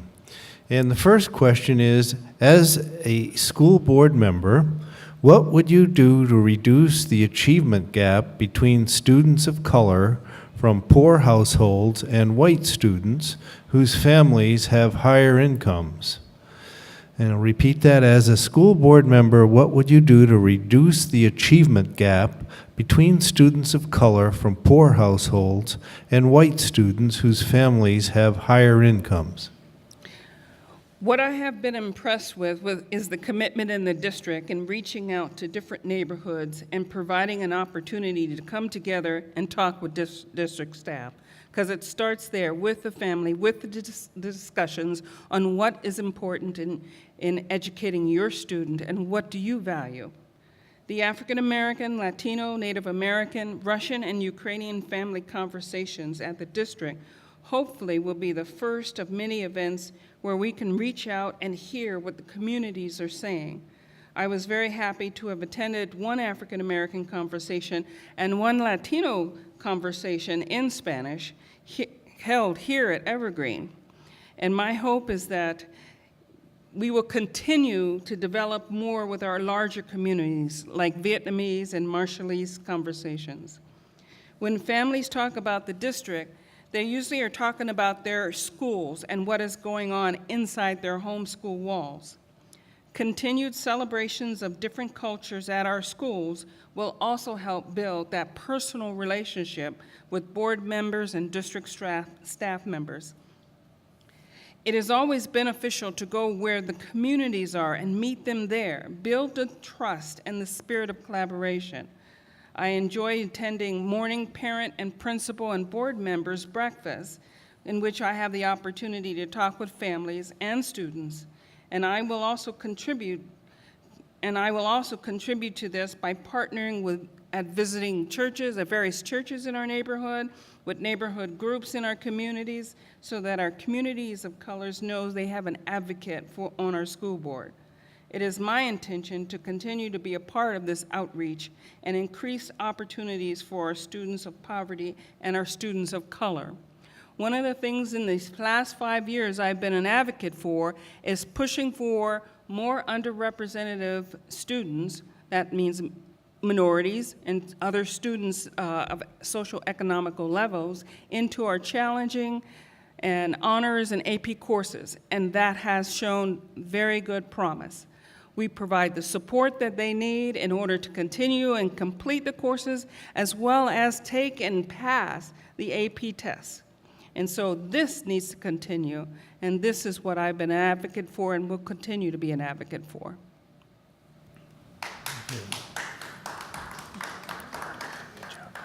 Okay, and then the second prepared question is, there are 115 portables used district-wide to house the increasing number of students in the district. Do you support the use of condemnation and eminent domain to secure property for new school construction, and why or why not? You're right. The district now uses 115 portables to solve overcrowding in our schools. Everett Public Schools are the fastest growing district in the county. 1,600 more students are expected in the next 10 years. If the overcrowding is not further addressed by 2026, we will need 81 more portable classrooms at our elementary schools, 26 more portables at our middle schools, 38 more portables at our high schools, 30 more just at Jackson High School. Eminent domain has been used by cities, schools, courthouses. Eminent domain is to be used when there is a benefit to public use, when it is used for good intentions, and the benefit is for the greater good of society. It cannot be used when there's just compensation is not considered. In this case, your children, your grandchildren, your neighbors' children will benefit from the schools that are built on this land. State law prevents the district from going extremely over the appraised value of the land. The district has some leeway, and in such a case, this most recent case, they offered $10,000 over the appraised value of the land. I truly feel a large burden and a concern about employing eminent domain from families which have lived in our communities and helped support our schools. I am also concerned how difficult it is for them to purchase a home right next door because of the cost. One of the primary strengths of the district is the community support it receives. We are very fortunate to have a community which supports us through the passage of bonds and capital levies. This indicates that the community is behind us. We must continue to partner with the community, be mindful how we use the funds they provide, and continue to communicate with how we're supporting their children's education. An ideal high school is built for 1,500 students. Jackson High School enrollment is projected to be 2463 by 2023. An ideal elementary school is built for 550 students. Woodside is close to 700, Cedar Wood 750, Forest View 766, and the list goes on. Every child has a right to a quality education. With that comes a requirement for space to house our students. Thank you. And that's time. And a question from the audience: to encourage young people to work to build their communities and neighborhoods and to learn the importance of civic engagement, would you endorse making community service a high school graduation requirement in the Everett Public Schools? Question again: to encourage young people to work to build their communities and neighborhoods and to learn the importance of civic engagement, would you endorse making community service a high school graduation requirement in the Everett Public Schools? This is a very good question, and I hope it came from a student, because right now, at most of our schools and most of our honor societies, community service and community support is a requirement. And this is one of the things in which we value very much, because it shows that our kids are getting out there and engaging with the community and being part of the community and working for their community and giving some of that, as was mentioned before, sweat equity of learning and what is important about a community back to the community. So I hope this question came from a student, because the answer is, guess what? When you leave middle school, you're going to be doing the same thing, community service, as a high school requirement. Okay, next audience question. What else should the district be doing to increase graduation rates for all students, regardless of poverty and race? What else should the district be doing to increase graduation rates for all students, regardless of poverty and race? You know, we've done quite a bit over the last 5 years I've been on school board. Our 4-year graduation rates have increased to over 90%. Our 5-year rates are over 94%. Over the past 2 years, all of our ethnic groups' 5-year rates have reached or exceeded 90%. What more can we do? And there's a lot still to be done. Is one, we have to continue to partner with our families. We have to ensure that they understand what coming to school is all about, that you need to be there in order to learn, and that you can also be a participant in your child's education. That partnership goes a very long way. Also, what we can do, and what I have been an advocate for, is more internship and apprenticeship programs for our students. This past year, we started our first true school-sponsored internships. We've had kids do internships, but it's usually been on their own time, and they've found those internships. We should have school-sponsored internships. The other thing is apprenticeships. Not every child goes to college, and it is not necessary. We want to prepare our kids to be college, career, and life ready. And that means apprenticeships into trades. What I've been advocating for these past 5 years is increased apprenticeships.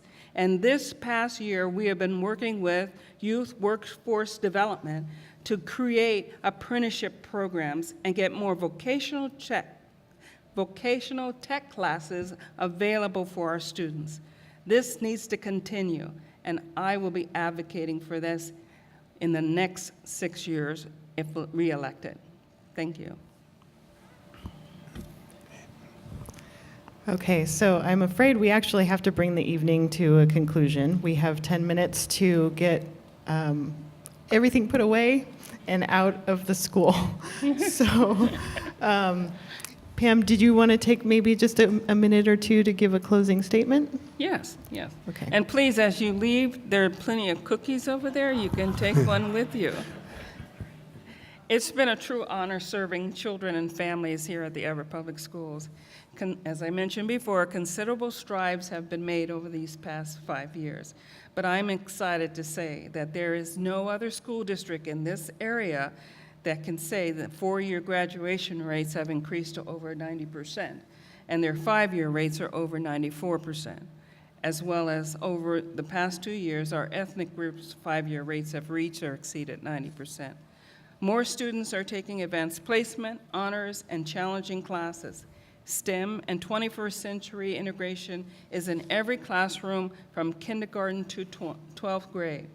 Strings and the orchestra programs have been returned, and I have fought for that. And this fall, we have begun one-to-one computer technology for all students in the district with the deployment of computers at Everett High School and Sequoia High School. I remain committed to improving our educational system by continuing the promotion of excellence in education, ensuring that each student is supported and challenged to meet their high potential, eliminating the achievement gap with underrepresented minorities and the differences seen in curriculum from the schools in the North, in the Middle, and the South region. Overcrowded classrooms in the South region schools affect student learning. Elementary school number 2, and I am so thankful that you supported our capital levy to create that, capital bond, to create that new elementary school 18. That will help relieve the current conditions in our schools. But as our community continues to grow, we must continue to focus on the next level necessary to achieve excellence in education. Our high school students are overcrowded in the buildings that they are currently in. We must continue for strong partnerships with teachers, staff, and community. We need to increase partnerships in our community to further technical education and vocational opportunities. I will spend my next term advocating for opportunities, including internships and apprenticeships. My desire is to remain a partner with businesses and trades in increasing the educational opportunity and vocational skills. Our students must be prepared for jobs that do not exist today, and 21st century skills rubrics for creativity, critical thinking, collaboration, and communications have been developed and will be implemented in all grades. If reelected, I will spend my next term advocating for opportunities such as internships and apprenticeships, eliminating the achievement gap, confronting overcrowded classrooms and schools we face in the South region. Thank you, and please vote for Pamela Sane for Everett Public Schools Board of Directors.